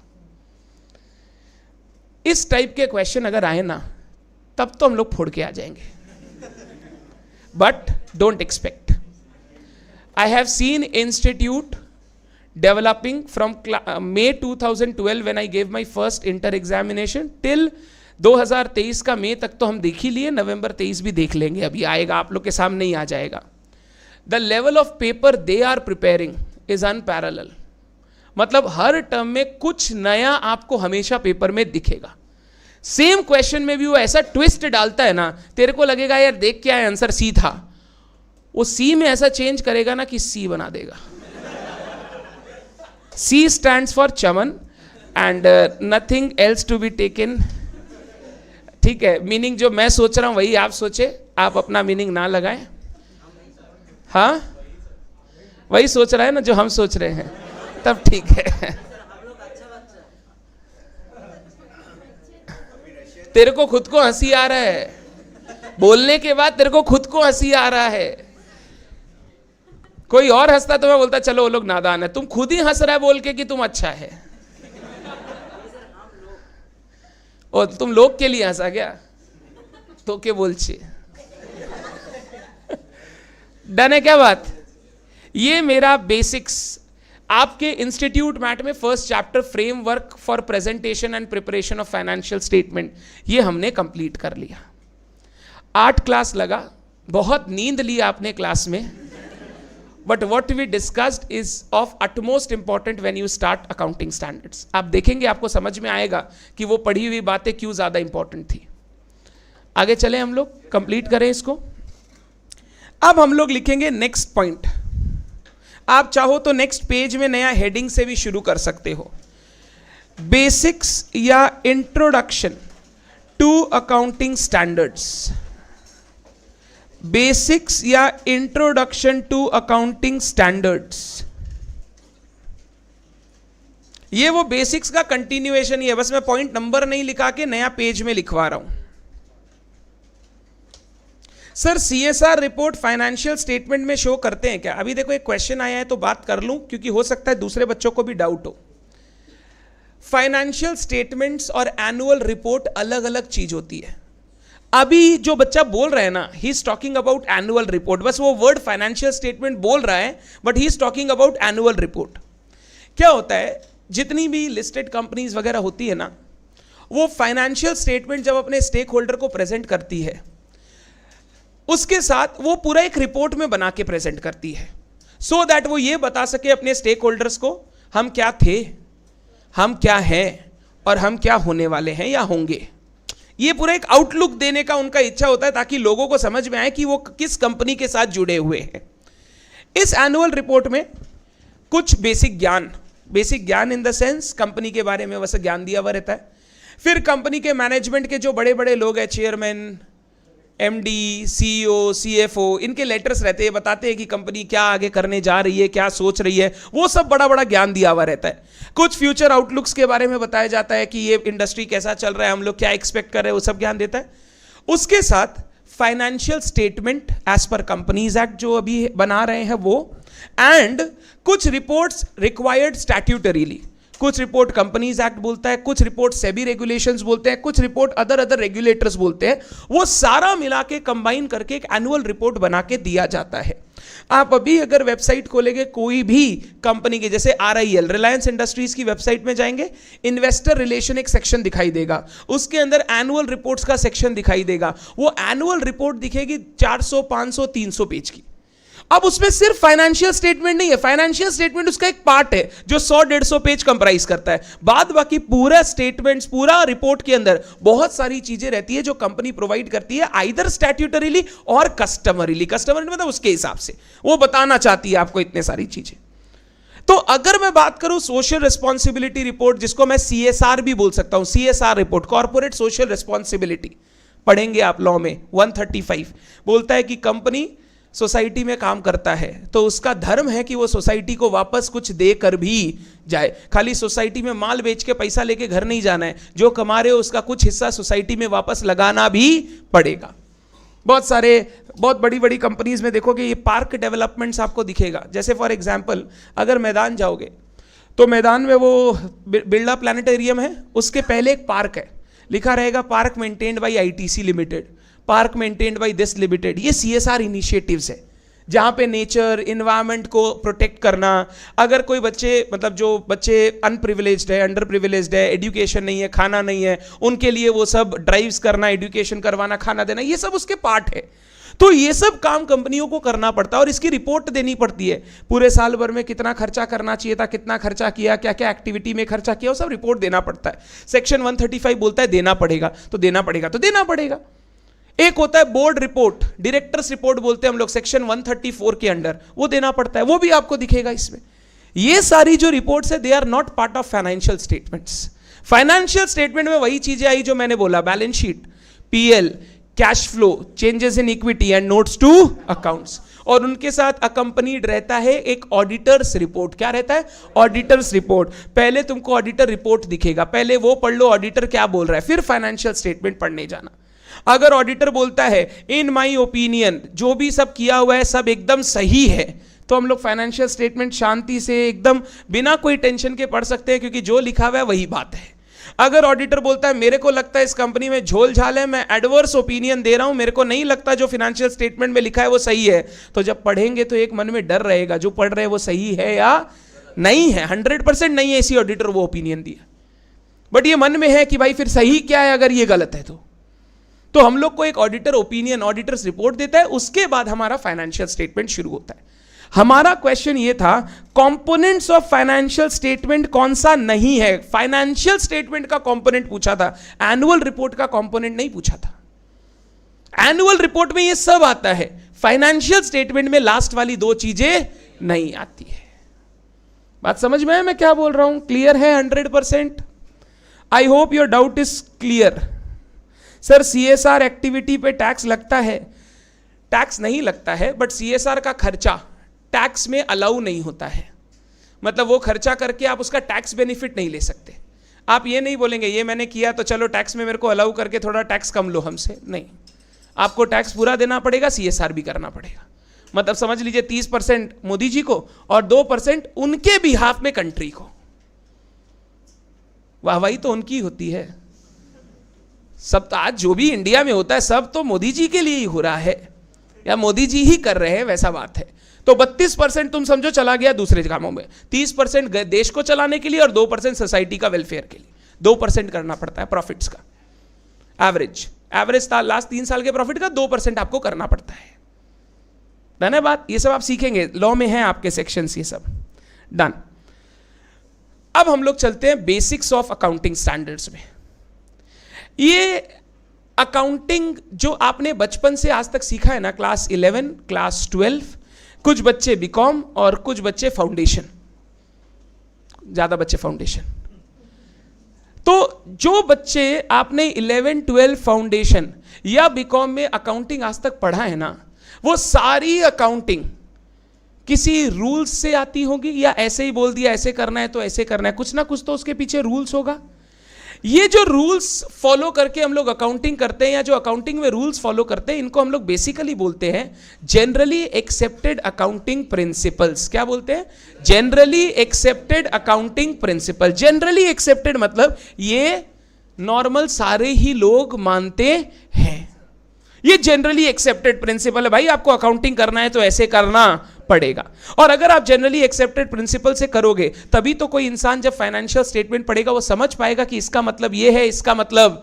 अगर आप अपना ही रूल्स निकाल के अकाउंटिंग करोगे और लोगों को बताओगे, लोग समझ ही नहीं पाएंगे बोलना क्या चाहते हो। तो इसके लिए अकाउंटिंग के भी रूल्स होते हैं, रेगुलेशंस होते हैं, जिनको हम लोग जनरली बोलते हैं जनरली एक्सेप्टेड अकाउंटिंग प्रिंसिपल्स। और ये जनरली एक्सेप्टेड अकाउंटिंग प्रिंसिपल्स को अगर रूल्स के फॉर्म में, लॉ के फॉर्म में लागू कर दिया जाए तो वो बन जाते हैं अकाउंटिंग स्टैंडर्ड्स। अगर तुमसे पूछे इंडिया का जनरली एक्सेप्टेड अकाउंटिंग प्रिंसिपल क्या है, इंडिया का generally accepted accounting principle is known as accounting standard. अब इंडिया में 2 टाइप के अभी अकाउंटिंग स्टैंडर्ड पैरेलली चलाए जा रहे हैं, हम लोग सब पढ़ेंगे। एक है नॉर्मल अकाउंटिंग स्टैंडर्ड्स और एक है Ind AS, Indian accounting standards. तो ये 2 टाइप के अकाउंटिंग स्टैंडर्ड इंडिया में चल रहे हैं। ये वो अकाउंटिंग प्रिंसिपल्स है जो अकाउंटिंग करते समय, फाइनेंशियल स्टेटमेंट बनाते समय हम लोगों को फॉलो करने पड़ेंगे। इन्हीं अकाउंटिंग के रूल्स को हम लोग अकाउंटिंग स्टैंडर्ड्स बोलते हैं। सर ये अकाउंटिंग स्टैंडर्ड्स में बताया क्या गया? तुम्हारे अकाउंटिंग करते समय जितने भी तुमको प्रॉब्लम्स इनकाउंटर होती है ना, उनका एक स्टैंडर्डाइज सोल्यूशन दे दिया गया। फॉर एग्जाम्पल, अगर मैंने फिक्स्ड एसेट खरीदा तो मैं किस वैल्यू पर रिकॉर्ड करूं? AS 10 में जाओ, फिक्स्ड एसेट के बारे में सब लिखा हुआ है, वहां पे बोला फिक्स्ड एसेट रिकॉर्ड करोगे इनिशियली तो कॉस्ट पे रिकॉर्ड करना। अब बोला कॉस्ट क्या होता है, AS बोला कॉस्ट में ये चीजें आएंगी, जोड़ के निकाल लेना। तो वो सारे के सारे जो रूल्स रेगुलेशन स्टैंडर्डाइज किए गए, उन स्टैंडर्डाइज रूल्स रेगुलेशंस को हम लोग बोलते हैं अकाउंटिंग स्टैंडर्ड्स। मैं अकाउंटिंग स्टैंडर्ड्स को बहुत सिंपली समझता हूं, standardized solution to every accounting problem. क्या बोला? Standardized solution. What do you mean by standardized? एक बेंचमार्क, एक स्टैंडर्ड हो गया, मतलब ये सर सबके लिए सेम है, आप अपनी हिसाब से अलग अलग नहीं फॉलो करेंगे। ये सॉल्यूशन दिया हुआ है, ये स्टैंडर्डाइज्ड है, आपको यही फॉलो करना पड़ेगा। अकाउंटिंग स्टैंडर्ड्स अकाउंटिंग के रूल्स है, रेगुलेशंस है, जो लाए गए ताकि अकाउंटिंग प्रॉब्लम्स के सॉल्यूशंस को स्टैंडर्डाइज किया जा सके, सो दैट अलग अलग एंटिटी एक ही अकाउंटिंग प्रॉब्लम को अलग अलग तरीके से अकाउंट फॉर ना कर पाए। पहले क्या होता था, जब ये अकाउंटिंग स्टैंडर्ड्स नहीं थे, हर एंटिटी के सामने कोई अकाउंटिंग इश्यू आया, उस अकाउंटिंग इश्यू ने उसको अपनी सहूलियत के हिसाब से रिकॉर्ड कर लिया, प्रेजेंट कर लिया। बट जैसे जैसे इन रूल्स को स्टैंडर्डाइज किया गया, इन रूल्स को एक किया गया, अब एंटिटी के पास ऑप्शन नहीं है, उनको अगर अकाउंटिंग करना है तो इन्हीं रूल्स को फॉलो करके करना होगा। वो अपनी इच्छा से कोई भी अकाउंटिंग कर नहीं सकता। सर क्या जरूरत था स्टैंडर्डाइजेशन का? स्टैंडर्डाइजेशन का जरूरत था बिकॉज ऑफ कंपेरेबिलिटी। क्या चीज के लिए?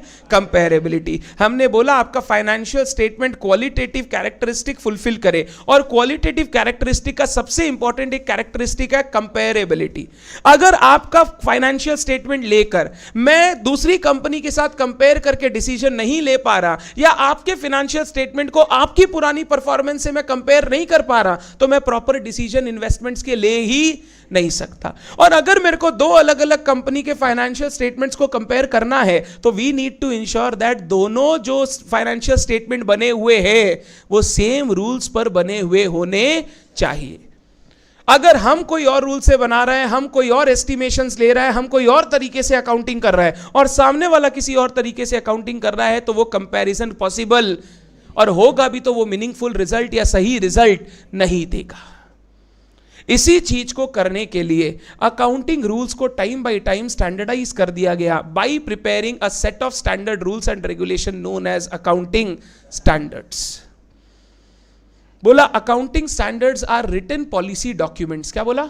Written policy documents. रिटन है पॉलिसी डॉक्यूमेंट्स, मतलब ये सब पॉलिसी है, रूल्स है, रेगुलेशंस है, issued by regulatory bodies issued by regulatory bodies या गवर्नमेंट या accounting authorities which provides for solution to 4 problems। Recognition of transaction कैसे होगा बताएगा, measurement of transaction in event किस वैल्यू पे मेजर करना है वो बताएगा, तीसरा presentation of items in financial statement, चौथा disclosures of items in related disclosures in financial statement. इन 4 प्रॉब्लम्स को अंडरस्टैंड करके एक सेट ऑफ रूल्स रेगुलेशंस बनाया गया जिनको हम लोग बोलते हैं अकाउंटिंग स्टैंडर्ड्स। ये रिटन पॉलिसी डॉक्यूमेंट है जो रेगुलेटरी बॉडीज, गवर्नमेंट्स या एक्सपर्ट अकाउंटिंग बॉडीज बनाती है, जो आपके अकाउंटिंग प्रॉब्लम्स का सॉल्यूशन आपको प्रोवाइड करती है। और ये सॉल्यूशन 4 चीजों का प्रोवाइड करती है, 4 चीजों का। हम लोग बोलते हैं 4 चीजों का सॉल्यूशन है। सबसे पहला solution recognition of transactions and event. Recognition का मतलब क्या होता है रे? रिकॉग्निशन का मतलब होता है रिकॉर्ड करना। क्या बोलना? रिकॉर्ड करना, कि कोई ट्रांजैक्शन एंड इवेंट को जब हम रिकॉर्ड करें तो क्या रूल्स फॉलो कर रहे हैं, कैसे रिकॉर्ड करना है, ये सारा चीज बताएगा तुमको। Number 2 measurement of those transaction events. हमको उसका वैल्यू अभी लिखना नहीं है, मेजरमेंट ऑफ दोस ट्रांजैक्शंस और इवेंट्स। तीसरा इनका presentation in financial statement, presentation of those transaction and events. And चौथा disclosures related to those transactions and events in the financial statements। ये 4 प्रॉब्लम्स रिलेटेड टू ट्रांजैक्शंस आपका solve करता है accounting standard, और ये हम लोगों को अकाउंटिंग स्टैंडर्ड्स पढ़ने में मिलेगा। हम लोग जब अकाउंटिंग स्टैंडर्ड 10 पढ़ेंगे, अकाउंटिंग स्टैंडर्ड 10 है प्रॉपर्टी प्लांट एंड इक्विपमेंट। क्या नाम है? Property plant and equipment. हमको सिखाएगा फिक्स्ड एसेट जब आप खरीदोगे तो उसको कैसे रिकॉर्ड, कब रिकॉग्नाइज करना है, किस वैल्यू पे रिकॉग्नाइज करना है। फिक्स्ड एसेट पे अगर आगे कोई खर्चा हुआ तो उसका क्या होगा। फिक्स्ड एसेट को बैलेंस शीट में किस वैल्यू पे मेजर करेंगे। फिक्स्ड एसेट को फाइनेंशियल स्टेटमेंट में कैसे प्रेजेंट करेंगे। फिक्स्ड एसेट का डेप्रीसिएशन कैसे करेंगे। फिक्स्ड एसेट सेल होगा तो उसका अकाउंटिंग कैसे होगा। फिक्स्ड एसेट से रिलेटेड क्या क्या डिस्क्लोजर करना है। ये सारा सॉल्यूशन कहां दिया हुआ है? अकाउंटिंग स्टैंडर्ड 10 में। और यही 4 चीज आपका अकाउंटिंग स्टैंडर्ड कवर करेगा। एग्जाम में एक बार थ्योरेटिकल क्वेश्चन आया था, नहीं आएगा बट आया था, what are the 4 aspects which an accounting standards cover. Accounting standards cover 4 aspects. R for recognition, M for measurement, P for presentation, D for disclosure। मैंने ये लाइन से क्यों लिखा पता है? पहले कोई चीज को हम लोग क्या करते हैं? रिकॉर्ड, फिर वो मेजर होता है फाइनेंशियल स्टेटमेंट में किस वैल्यू पे दिखाएंगे, उसका प्रेजेंटेशन होता है फाइनेंशियल स्टेटमेंट में, और उसके बाद क्या होता है? डिस्क्लोजर होता है। बट जरूरी नहीं हर अकाउंटिंग स्टैंडर्ड में चारों चीज पर बात की गई हो। कुछ अकाउंटिंग स्टैंडर्ड ऐसे होंगे जो सिर्फ डिस्क्लोजर की बात करेंगे। जैसे हम लोग पढ़ेंगे AS 18 रिलेटेड पार्टी डिस्क्लोजर, वो सिर्फ बात करेगा रिलेटेड पार्टी के साथ ट्रांजैक्शन हुआ तो क्या डिस्क्लोजर करना है। तो वहां पे सिर्फ क्या पॉइंट दिखेगा? डिस्क्लोजर। वहां रिकॉग्निशन, मेजरमेंट, प्रेजेंटेशन नहीं दिखाई देगा। नहीं देगा हमको ये प्रॉब्लम का सॉल्यूशन वो दे दिया कि भैया रिलेटेड पार्टी के साथ ट्रांजैक्शन हुआ तो क्या करना है। या फिर हम लोग पढ़ेंगे अकाउंटिंग स्टैंडर्ड 24 डिसकंटिन्यूइंग ऑपरेशन। बोला अगर कोई एंटिटी अपना एक बिजनेस बंद करने जा रही है तो उसको कैसे डिस्क्लोजर करना पड़ेगा, किस चीजों का डिस्क्लोजर करना पड़ेगा ताकि लोगों को इसके बारे में सही से पता चल जाए। तो वो डिसकंटिन्यूइंग ऑपरेशन में हम लोग डिस्क्लोजर करना सीखेंगे। वहीं अगर मैं बात करूं अकाउंटिंग स्टैंडर्ड 2 पढ़ा है बचपन में, वैल्यूएशन ऑफ इन्वेंट्रीज, वो बात करता है इन्वेंट्री को किस वैल्यू पे मेजर किया जाए। तो वहां पे प्रिंसिपल क्या चीज का है? मेजरमेंट का प्रिंसिपल है। हाँ, थोड़े बहुत डिस्क्लोजर भी बताया बट मेन प्रिंसिपल क्या चीज का है? वैल्यू इन्वेंट्री को हम लोग कैसे करेंगे। वहां पे रिकॉग्निशन के बारे में कोई बात नहीं लिखा है, वहां प्रेजेंटेशन के बारे में कोई बात नहीं लिखा है, वहां पे मेजरमेंट समझाया है कि इन्वेंट्री को किस वैल्यू पे मेजर किया जाएगा।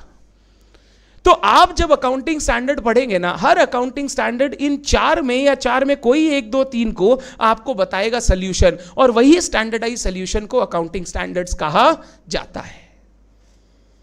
सर ये अकाउंटिंग स्टैंडर्ड्स कौन बनाता है? अगर इंडिया में बात करूं, इंडिया में अकाउंटिंग स्टैंडर्ड बनाने का काम ICAI का है, आप लोगों का है, institute of chartered accountants of India, ये आपका बनाता है अकाउंटिंग स्टैंडर्ड। इसका एक बॉडी है अकाउंटिंग स्टैंडर्ड्स बोर्ड, ASB बोलते हैं, क्या बोलते हैं? ASB, अकाउंटिंग स्टैंडर्ड बोर्ड, वो बनाता है अकाउंटिंग स्टैंडर्ड। और सर इनको लागू कौन करता है? सर ICAI लागू करता है। क्या? ICAI लॉ मेकिंग बॉडी नहीं है। लॉ मेकिंग बॉडी हुए बिना कोई लॉ बनता?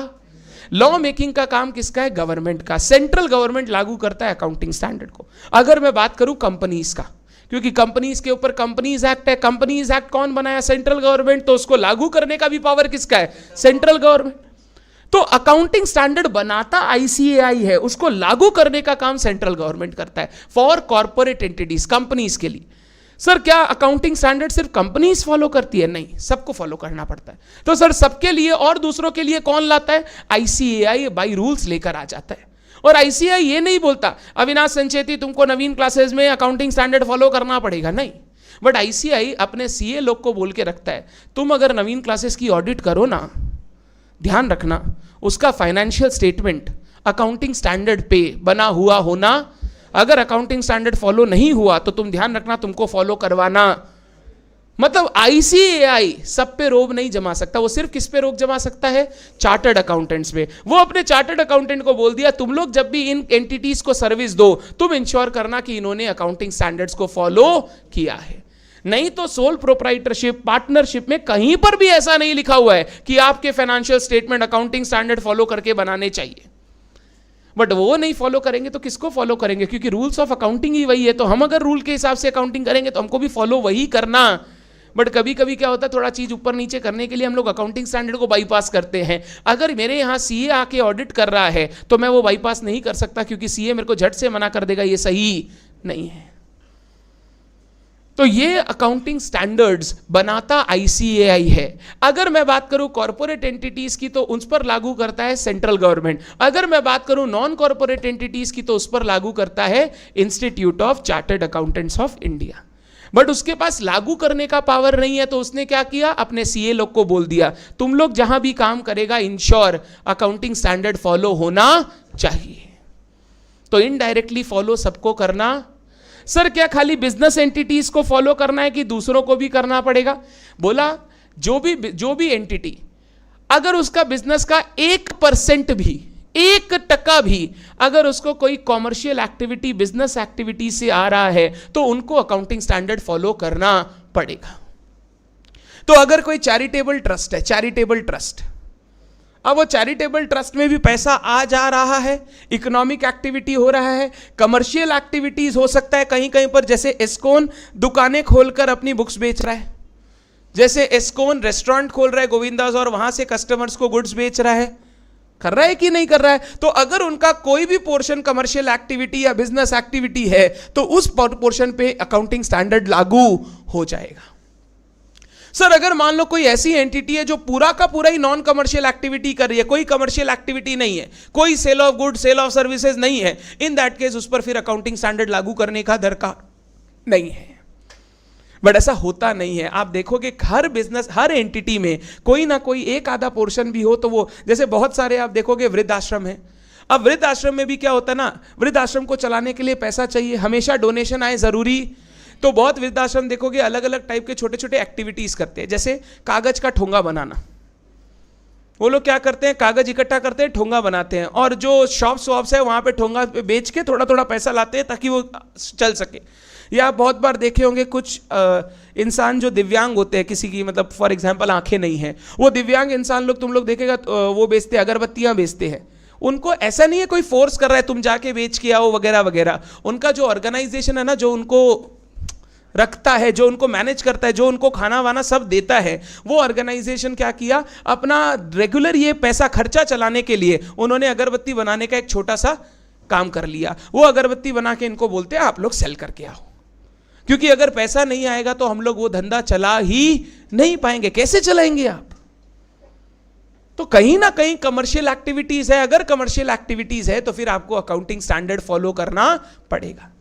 अगर मैं शॉर्ट में बोलूं अकाउंटिंग स्टैंडर्ड सर किसके लिए मैंडेटरी है? नंबर 1 कंपनीज के लिए ऑलवेज मैंडेटरी, क्योंकि कंपनीज एक्ट में लिखा हुआ है कोई भी कंपनी अपना फाइनेंशियल स्टेटमेंट बनाएगा तो अकाउंटिंग स्टैंडर्ड फॉलो करना पड़ेगा, तो वहां तो मैंडेटरी हो गया। हम लोगों को एक्चुअली कंपनी अकाउंट्स ही पढ़ना है तो हमारे लिए मैंडेटरी, बट हमको कंपनी को छोड़ के नॉन कॉर्पोरेट एंटिटीज के लिए मैंडेटरी है कि नहीं? मैंने बोला अगर उनका कोई भी portion of activity commercial activity business activity है तो करना चाहिए। और करना चाहिए सर इसका क्या है कि अगर हम नहीं किए तो कुछ हो जाएगा क्या? कुछ होगा नहीं। बट अगर आपका ऑडिट होता है, अगर आपके यहां चार्टर्ड अकाउंटेंट आके सर्विस देता है तो वो 100% इंश्योर करेगा कि आपका books of accounts must comply with accounting standards. Sir Naveen classes के ऊपर अकाउंटिंग स्टैंडर्ड लागू होता है क्या? हम लोगों को टैक्स ऑडिट करवानी पड़ती है। टैक्स ऑडिट क्या होते हैं? इनकम टैक्स में रूल है, अगर आपका टर्नओवर एक लिमिट को एक्सीड करता है तो आपको इनकम टैक्स की ऑडिट करवानी पड़ती है। अब वो ऑडिट 2 करोड़ रुपया का लिमिट होगा अभी बिजनेस में, 2 करोड़ का बिजनेस में, प्रोफेशन में 50 लाख ऐसा कुछ है, वो लिमिट है, चेंज होता रहता है। 44AB है, वो चेंज होते रहता है। 44AB, हाँ डबल 44AB टैक्स ऑडिट करवाना पड़ता है। तो वो टैक्स ऑडिट करवाना पड़ता है, तो वो टैक्स ऑडिट कौन करता है? Chartered accountant. अब चार्टर्ड अकाउंटेंट टैक्स ऑडिट करेगा तो मेरा फाइनेंशियल स्टेटमेंट देखेगा, वो देखेगा तो वो देखेगा, इंश्योर करेगा कि वो एएस को फॉलो कर रहा है कि नहीं। मतलब इनडायरेक्टली हमको करना, मेरा पार्टनरशिप एक्ट मेरे को नहीं बोलता है करने, बट जैसा रूल्स बनाया हुआ है मेरे को करना ही पड़ेगा। तो अकाउंटिंग स्टैंडर्ड्स जो हम लोग बात करने जा रहे हैं, number 1 these are standardized solution to accounting problems. Standardize करना क्यों जरूरी था? To ensure comparability. क्या क्या सॉल्यूशन प्रोवाइड करता है? 4 चीजों का solution, recognition, measurement, presentation, disclosure. किनको अकाउंटिंग स्टैंडर्ड फॉलो करना पड़ता है? कंपनीज को तो करना ही पड़ेगा, other than non corporate entity को भी करना पड़ता है। 2 कंडीशन, पहला उनका कोई भी पोर्शन बिजनेस या कमर्शियल एक्टिविटी कंसिस्ट करे, नंबर 2 उनका कोई ऑडिट वगैरह का सर्विस वो चार्टर्ड अकाउंटेंट से ले रहे हैं, अगर कर रहे हैं तो उनको अकाउंटिंग स्टैंडर्ड फॉलो करना पड़ेगा। अकाउंटिंग स्टैंडर्ड बनाता कौन है? ICAI। लागू कौन करता है? सर कंपनीज के लिए सेंट्रल गवर्नमेंट, और अदर देन कंपनीज के लिए ICAI खुद लागू करता है। ये छोटी छोटी बातें याद रहेगी। अभी ये सब इंपॉर्टेंट हो गया बिकॉज ऑफ MCQs, नहीं तो ये सब इतना इंपॉर्टेंट नहीं है, बट अगर पूछ लिया तो आपको आंसर तो टिक करना होगा ना कि भाई हाँ इसके लिए ये लागू करता है, ये टिक आंसर। अब मैं इंग्लिश में बोल रहा हूं। Accounting standards are framed by, issued by, for corporate entities central government, for non corporate entities ICAI। Done है बात? पक्का याद रहेगा छोटा छोटा बात? बोलो। इशूड एंड इंप्लीमेंटेड दोनों, इशू भी वही करेगा और इंप्लीमेंट करने का काम भी, देखरेख भी उसका ही है।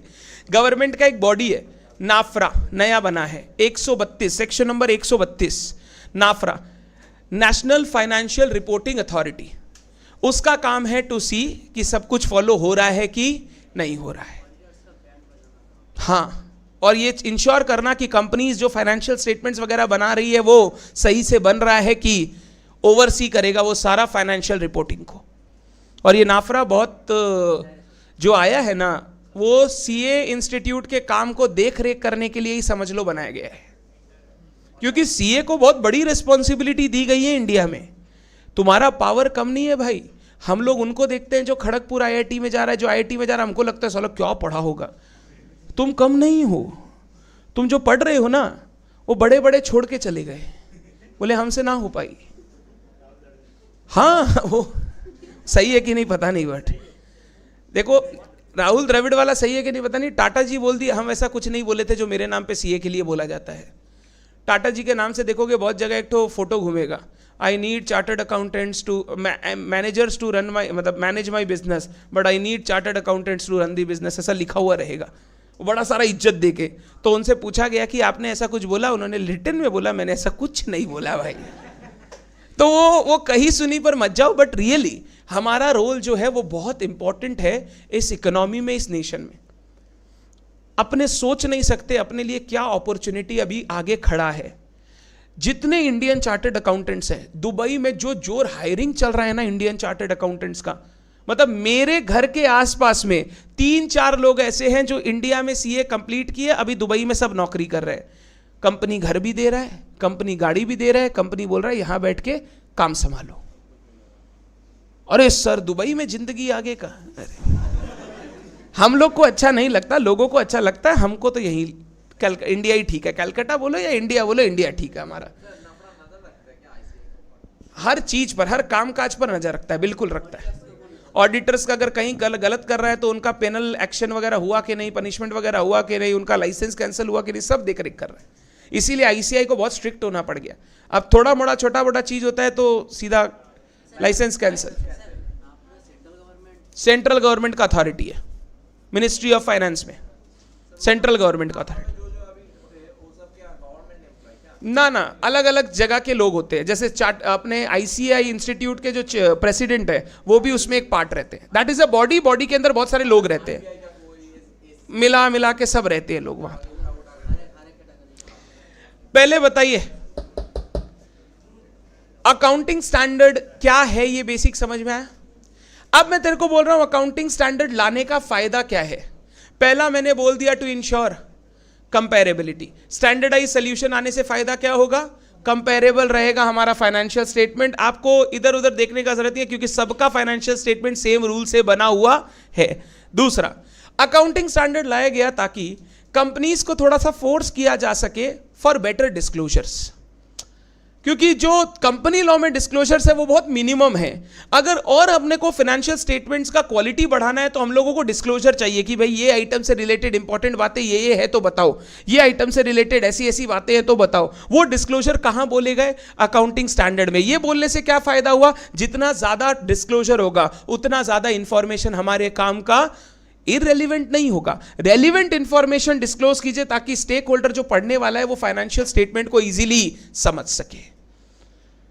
तो तुम्हारे फाइनेंशियल स्टेटमेंट की कंपेरेबिलिटी बढ़ाएगा। नंबर 2, तुम्हारे फाइनेंशियल स्टेटमेंट्स में बोलेगा इनहैंस डिस्क्लोजर के लिए, ताकि तुम्हारे फाइनेंशियल स्टेटमेंट की इंफॉर्मेशन स्टेक होल्डर तक पहुंच सके।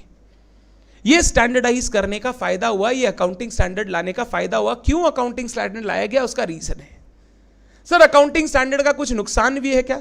नुकसान तो देखो मैं बोलूंगा एज सच नहीं है, बट अकाउंटिंग स्टैंडर्ड में एक बात अभी भी है, कई कई जगह पर ना इंस्टीट्यूट अभी भी ऑप्शन देता है ये कर लो या ये कर लो।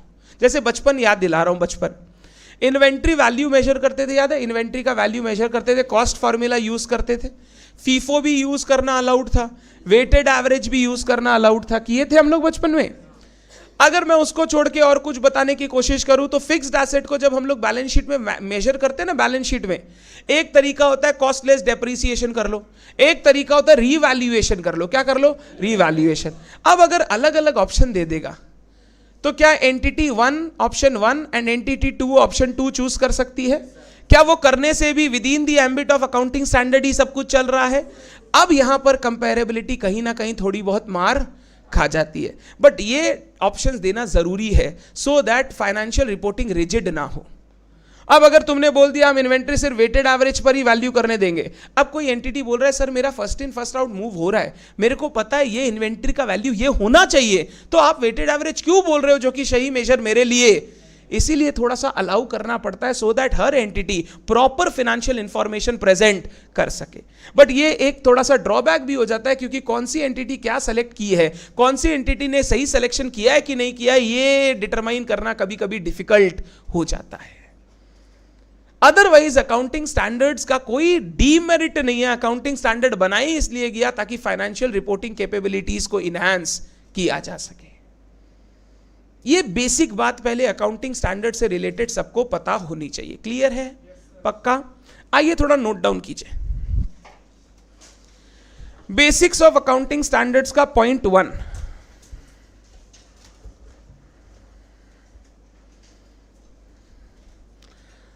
आप लोग का टैक्स ऑडिट करते हैं, सीए कितना फीस लेता है?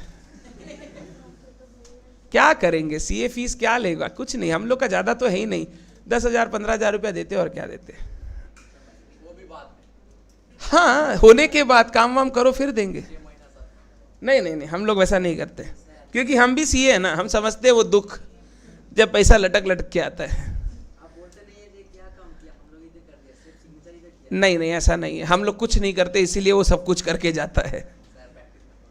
मतलब हमारा अकाउंटेंट अकाउंटिंग किया, उसके बाद सीधा सीए ही देखता है, हम बैठ के अकाउंटिंग कभी नहीं देखते, मतलब हम वो काम करते ही नहीं है। थोड़ा बहुत पापा लोग देख लेते, अदरवाइज हम बैठ के नहीं देखता, कभी नहीं देखता। हम कोई फिगर नहीं देखता, पूछना होता है खुद पूछ लेता है कि क्या फिगर है बता दो, अदरवाइज हम बैठ के नहीं देखते कि भाई सही है कि नहीं है, टीडीएस सही काटा है कि नहीं काटा, वो सब पापा देखते। तो हमको बोलेगा तो हमको अभी भी टीडीएस का रूल्स भी नहीं पता है कि भाई कब काटना है, कैसे काटना है। क्यों सर? भाई 7-8 साल से अकाउंट्स पढ़ा रहे हैं, मतलब टैक्स बहुत पहले छोड़ के, अब वो 7 साल में इतना चेंज आ गया, हम अभी जाके ज्ञान देंगे ना, वो बोलेंगे सर हो गया, ये पुराना था। तो सर अपडेट रखिए आप अपने आप को, जिस चीज का जरूरत नहीं, जो चीज कमाई नहीं देता ना, साला सीए को उससे कोई मतलब ही नहीं है। मतलब अगर लेबर लॉ चेंज हो भी रहा है, सीए बोल रहा है हम क्यों पढ़े, हम लेबर लॉ का प्रैक्टिस ही नहीं करते, हम फेमा का प्रैक्टिस करते हैं, हमको फेमा से मतलब है, लेबर लॉ चेंज हो रहा है होने दो। This is what you do, because when you start your work domain becomes fixed, कि भाई हमको इस डोमेन पे सारा नॉलेज होना चाहिए। अब इनकम टैक्स का टीडीएस में क्या चेंज आया, वो अकाउंटेंट समझेगा, वो सीए समझेगा, सीए बता देगा देखिए आपसे ये काटिएगा, इस पार्टी का इतना काटिएगा। जैसे अभी कुछ रेंट में जीएसटी का कुछ चक्कर आया, तो अब हम लोग का इस मंथ से रेंट पे जीएसटी, जो जिनका रेंट है उस पर 18% जीएसटी के साथ एक्स्ट्रा जा रहा है। राइट, बहुत दुख होता है। और इनपुट मिलता है, बट वो इनपुट तो महीने भर के बाद मिलेगा ना, ऐसा तो नहीं है ना वो 31 का बिल 31 को छोड़ा, वो तो जिस दिन पैसा मिलता है तब एक ठो बिल छोड़ता है वो। अब मतलब मेरे को क्रेडिट मिलेगा नेक्स्ट महीना, अरे नहीं होता है रे भाई, यही तो एक्सपेक्टेड नहीं है ये हमसे। वो बोलेगा आपका रेंट टाइम से क्यों नहीं आया, इट इज टाइम से पैसा देना is a matter of goodwill. मतलब फिर तेरे को कभी कुछ बोलना होगा ना, वो ये नहीं बोल पाएगा पहले टाइम से पैसा तो दीजिए, क्योंकि वो जानता है ये आदमी पैसा लेट करेगा नहीं। अगर हमको बोलना होगा ना सर ये 3 महीने का रेंट कम कीजिए, वो करेगा। कोविड में तो ऐसा ही हुआ कोविड में किया, बिल्कुल किया, 100% किया, बिना कुछ मैं बोला, एक बार खाली रिक्वेस्ट, बोला हाँ ठीक है करेंगे। हम लोग 2020 जनवरी में ये सेंटर लिए, 2020 जनवरी, 1.5 महीना सेंटर बनने में लगा, 15 फरवरी सेंटर रेडी हुआ, 7 मार्च 8 मार्च से काम चालू किए, 15 दिन काम किए नहीं कि कोविड आ गया, और 1.5 साल ये सेंटर पेटी पैक्ड बंद रहा। क्योंकि हमारा उस समय श्याम बाजार में एक सेंटर था, तो रोज रोज घर से एमजी रोड आने से अच्छा, मेरा घर बाग बाजार में, तो हम लोग श्याम बाजार जाते थे, श्याम बाजार में बैठ के काम करते थे सारा, तो यहां पढ़ाने का था नहीं, तो बंद था सेंटर। 1.5 साल बंद सेंटर में भी रेंट दिए, तो रेंट का नेगोशिएशन तो करना पड़ेगा ना सर, नहीं करेंगे तो ले लीजिए वापस, हम छोड़ रहे हैं, आपको जिसको देना है दे दीजिए, क्योंकि वो जानते हैं अभी किसी को लगने वाला, तो जो आ रहा है वो आने दे, नहीं तो वो भी रुक जाएगा, तो 1.5 साल तक कहीं नहीं लगेगा। एंड ये मोरल ड्यूटी भी होता है, जब जानता है बंद है तो साला पैसा काहे मांगेगा। बिल्डिंग में बहुत झगड़ा हुआ, वो बोला कि आपका इलेक्ट्रिसिटी का आपको देना पड़ेगा, बोला चलने तो दो पहले, बोला नहीं देना ही पड़ेगा, फिक्स्ड है। मैं बोला मैं नहीं दूंगा 1 रुपया भी। बोला मेंटेनेंस का, मैं बोला काहे का मेंटेनेंस, करो तो पहले। मतलब लिटरली वो झगड़ा हुआ, वो बंद रहा। मैं बोला जिस दिन मैं आऊंगा काम शुरू करूंगा पैसे आपको मिल जाएंगे। कई चीज का पैसा मांग रहे हैं जब कुछ है ही नहीं। आप लिमिट से लीजिए ना, आप 4 रुपया का था 2 रुपया ले लीजिए, 2 रुपया दे दीजिए सर, ऐसा ऐसा वो नॉर्मल इलेक्ट्रिसिटी का खर्चा जो कॉमन इलेक्ट्रिसिटी है या दरवान का खर्चा ये दे दीजिए। तुम मेरे को बोलोगे चलेगा नहीं, 14 रुपया स्क्वायर फीट का दे दीजिए खर्चा एसी और उसका, हम बोलेगा नहीं देंगे, छोड़ दीजिए, बंद कर दीजिए। वो करना पड़ता है आपको, नहीं तो आप कैसे चलाएंगे, आप धंधा नहीं चला पाएंगे। वो 1.5 साल 50,000 रुपया का रेंट जब ऐसे पॉकेट से जाता था ना, इतना गुस्सा आता था कि छोड़ क्यों नहीं दे रहे, छोड़ क्यों नहीं दे रहे, छोड़ क्यों नहीं दे रहे। फिर सब कुछ नॉर्मल होना ही था एक दिन, तो छोड़ना वाज नॉट एन ऑप्शन। और बहुत मेहनत से, बहुत इच्छा से बनाए थे, मतलब एक कि बनाते ना कुछ पहला अपना कुछ क्रिएट करते हैं पैसा खर्च करके, तो ऐसा लगता है कि उसको नहीं छोड़ सकते, बाद बाकी देखा जाएगा जो। हाँ वेट करना ही पड़ा। चलो हाँ हाँ, कौन सा कॉलेज? 3:12 हुआ है अभी, 3:30 बजे। यहाँ से मेट्रो से 10 मिनट। ठीक है, बट सोसाइटी का एग्जामिशन कॉलेज में, ट्यूशन में नहीं है भाई। क्या इंपॉर्टेंट क्लास चलेगा तो बीच में नहीं उठेगा, ठीक? आज चला जा। लिखो accounting standards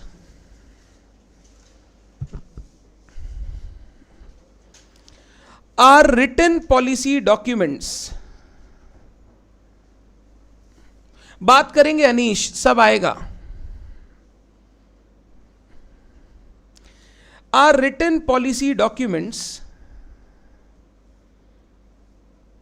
issued by government और रेगुलेटरी बॉडीज, हर कंट्री में अपना रूल अलग अलग बनाया हुआ है, उनके हिसाब से इश्यू होता है, और expert accounting bodies issued by government, regulatory bodies or expert accounting bodies containing rules related to, चार चीज के रूल्स दिए गए हैं related to. Number A, recognition of transactions और इवेंट्स। रिकॉग्निशन को नॉर्मल भाषा में बोलूं तो रिकॉर्ड करना, transactions and events. Number B, measurement of those transactions and events. Number C, presentation of those transactions and events. Number D, disclosures related to them. Disclosures related to them. इन चार चीजों पर accounting standards rules provide करते हैं आपको। कोई transaction कब record करना है, कैसे रिकॉर्ड करना है, कोई ट्रांजैक्शन इवेंट को किस वैल्यू पे मेजर करना है, फाइनेंशियल स्टेटमेंट में प्रेजेंटेशन कैसे करना है, एंड नोट्स में क्या डिस्क्लोजर करना है for proper understanding of those transaction events. ये चार चीज के बारे में अकाउंटिंग स्टैंडर्ड्स आपसे बात करेंगे। Number 2, so accounting standards are rules of accounting. Rules of accounting which provides standardized solutions to various accounting problems. Standardized solution to various accounting problems to enhance, बोलो क्या enhance होगा? Comparability of financial statements. To enhance comparability of financial statements.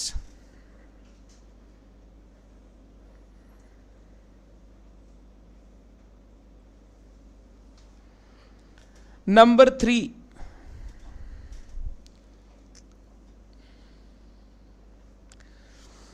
accounting standards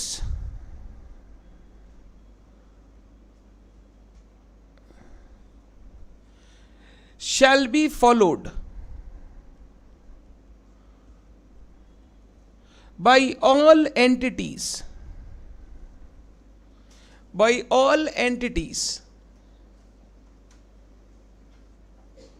engaged in business, economic and commercial activities. By all entities engaged in business, economic, commercial activities. अगर आपके काम काज में business है या economic activities, commercial activities है, तो आपको accounting standard follow करके ही अकाउंटिंग करना चाहिए। पैसे का हिसाब सही से रखा जा सके उसके लिए ये रूल्स बनाए गए हैं। Number 4, in India we have 2 sets of accounting standards as on today. 2 sets of accounting standards as on today. 2 set of accounting standard India में है। Number 1, Ind AS, full form Indian accounting standards. Number 2, general या खाली accounting standards, देखो खाली accounting standards. एक हो गया AS, एक हो गया इंड AS। इंटर लेवल पे हम लोगों को पता है क्या पढ़ना है, एएस। फाइनल लेवल पे हमारा सिलेबस है इंड एएस, और सिलेबस को बहुत ही आसान कर दिया इंस्टीट्यूट ने। इंटर में बोला सारा एएस पढ़ लो, फाइनल में बोला सारा इंड एएस पढ़ लो, और ज्यादा नहीं पढ़ना है, सारा एएस सारा इंड एएस। तुम लोग अभी जो इंटर में पढ़ रहे हैं ना, 2015 में हम यही चीज फाइनल में पढ़े थे। सेम सिलेबस फाइनल में था मेरे 2015 में, तुम लोग का सेम सिलेबस इंटर में दे दिया। फाइनल का हमारे टाइम सिलेबस ही यही था, सारा accounting standard, company financial statement, amalgamation, consolidation, और एक दो चैप्टर और था, वैल्यूएशन था, वो था, और वो चिंदी चैप्टर्स थे। ये मेन था, अकाउंटिंग स्टैंडर्ड, कंसोलिडेशन, अमलगमेशन और फाइनेंशियल स्टेटमेंट्स। इंड एएस नहीं था। मैं जब तक पढ़ा था तब तक सिलेबस में इंड एएस आया नहीं था, इंडिया में वो इंड एएस घुस रहा था। मैं बहुत अनलकी हूँ, मैंने उस बैच से मैं निकला हूँ पढ़ के जिसमें इंडिया में जीएसटी और अकाउंटिंग स्टैंडर्ड नेक्स्ट बैच से शुरू हुआ। मतलब मैं पास किया और नेक्स्ट बैच से जीएसटी और इंड एएस लागू हो गया था। तो सर ये आप अनलकी क्यों बोल रहे हैं? आप तो लकी है। अगर मैं कोई जॉब वॉब करता तो मैं बोलता मैं लकी हूँ, कम पढ़ना पड़ा, जल्दी सलट गए। बट क्योंकि मेरे को पढ़ाना है तो मेरे लिए लकी होता अगर मैं वो सब चीज़ पढ़ लेता। मतलब मेरा जीएसटी भी नहीं पढ़ा हुआ है, VAT, service tax, excise duty, उस समय 3 चलता था, वैट, सर्विस टैक्स, एक्साइज, अब सब मिलके जीएसटी हो गया। और कस्टम्स था, कस्टम्स तो आज भी है। और मेरा पढ़ा हुआ था अकाउंटिंग स्टैंडर्ड, इंड एएस घुसा नहीं था। इंड एएस का खाली बेसिक्स पूछता था, जो तुमको आज कल की क्लास में पढ़ाएंगे, बस उतना ही था हमारा इंड एएस। मेरा पास होते ही नेक्स्ट टर्म से पूरा इंड एएस लागू हो गया था। उस समय ऐसा था, पास हो जा भाई, नहीं तो बहुत पढ़ना पड़ेगा। क्या हो गया? ठीक है, थोड़ा उधर गिर सकते हो, बस ठीक है। Number 5, Ind AS, sorry, accounting standards AS are framed by, मैं एएस जब बोल रहा हूं ना, अभी मैं एएस इंड एएस दोनों को इंक्लूड करके बोल रहा हूं। Accounting standards are framed by, बोलो, ICAI, and are issued for various entities as follows, and are issued for various entities as follows.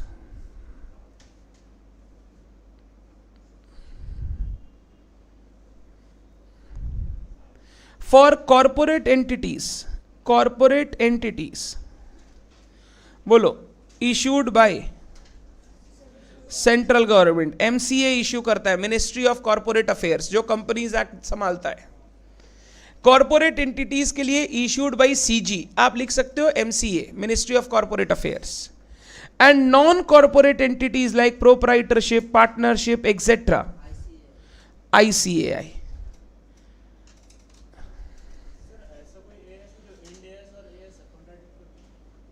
उसके प्रिंसिपल्स अलग ही है, इसके प्रिंसिपल अलग है। कॉन्ट्राडिक्शन नहीं बोलूंगा, वो थोड़ा एडवांस लेवल है। कॉन्ट्राडिक्शन एज सच नहीं है, मतलब ये जो अपने एएस के प्रिंसिपल्स है ना, they form base of Ind AS. मतलब बात वहीं से शुरू होगा, बस उसका लेवल वो थोड़ा अलग लेके चला जाएगा। वो थोड़ा सब्सटेंस ओवर फॉर्म, वो थोड़ा प्रेजेंट वैल्यू, फेयर वैल्यू, वो सब के ऊपर ज्यादा ध्यान देता है। हम लोग थोड़ा सा क्या है, सब चीज नॉर्मल से फॉलो करते हैं, भाई ठीक है, इंडिया में ऐसा ही होता है, वो ऐसा चलता है इंडिया वाला, वो बात है। बट इंड एएस बोला इंडिया वाला नहीं, ग्लोबल वाला फॉलो करो, सब करना पड़ेगा। Number 6,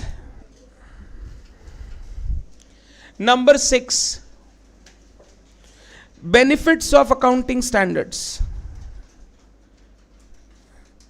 benefits of accounting standards, हाँ, इंड एएस भी आईसीएआई फ्रेम करता है, इंड एएस भी आईसीएआई फ्रेम करता है।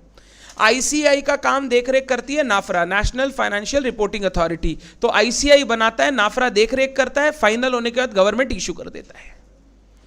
Benefits of accounting standard, number 1, ensures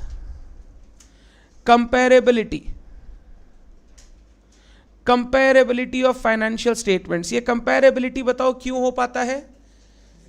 because of standardization. Number 2, enhanced disclosures.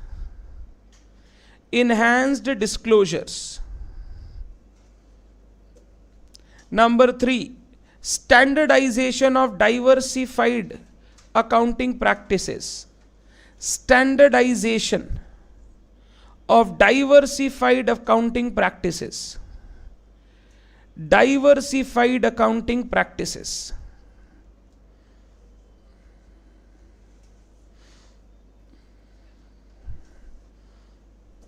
Number 7, disadvantages of accounting standards.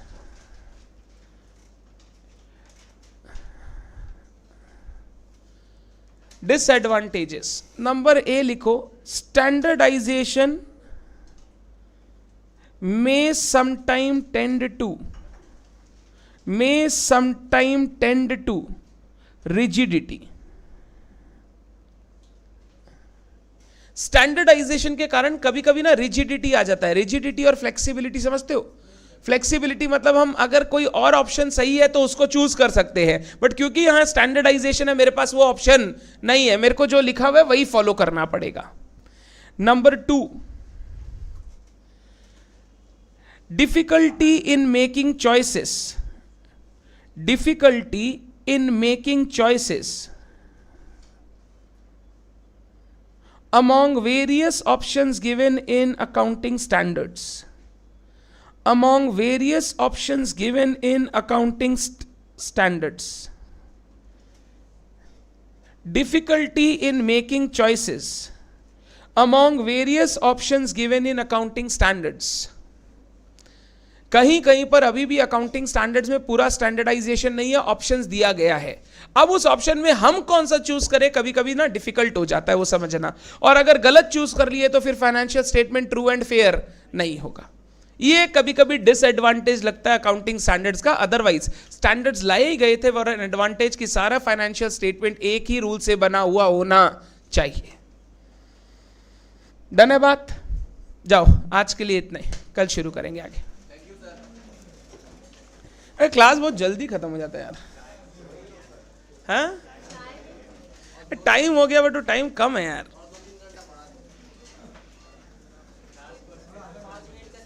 तुम लोग वो अमित महाजन सर को ही देता है ऑप्शन। सुने लास्ट क्लास में सम्स करते करते तुम लोग को मजा आ गया, बट जो तुम लोग सम्स प्रैक्टिस कर रहे हैं ना, this will go a long way, बहुत हेल्प करेगा। और एक्चुअली तुम टैक्स सम से सीखोगे, प्रोविजन से सम्स नहीं सीखोगे। उल्टा है, टैक्स में सम्स करोगे तो प्रोविजन याद होगा, प्रोविजन याद करने से सम्स बने जरूरी नहीं है, बहुत जरूरी है।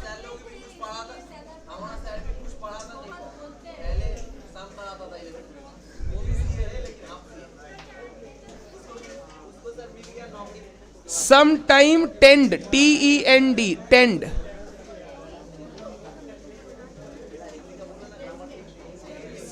दो मिनट दीजिए ना मेरे को, एक बार मैं इनको छोड़ दूं ऑनलाइन को, 2 मिनट दीजिए।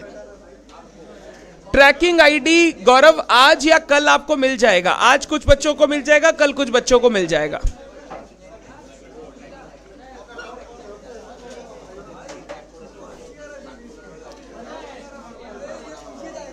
पॉइंट 6 का सब पॉइंट 3 बोल रहा है कि जो different entities diversified principles use करते थे, अब वो स्टैंडर्डाइज हो गया है। ये पॉइंट 1 से कनेक्टेड है, कंपेरेबिलिटी होगा, अब सबका रूल, सब सेम रूल से अकाउंटिंग करेगा। बिल्कुल साहिल, अल्टीमेट फ्यूचर इंडेस है, बताएंगे कल।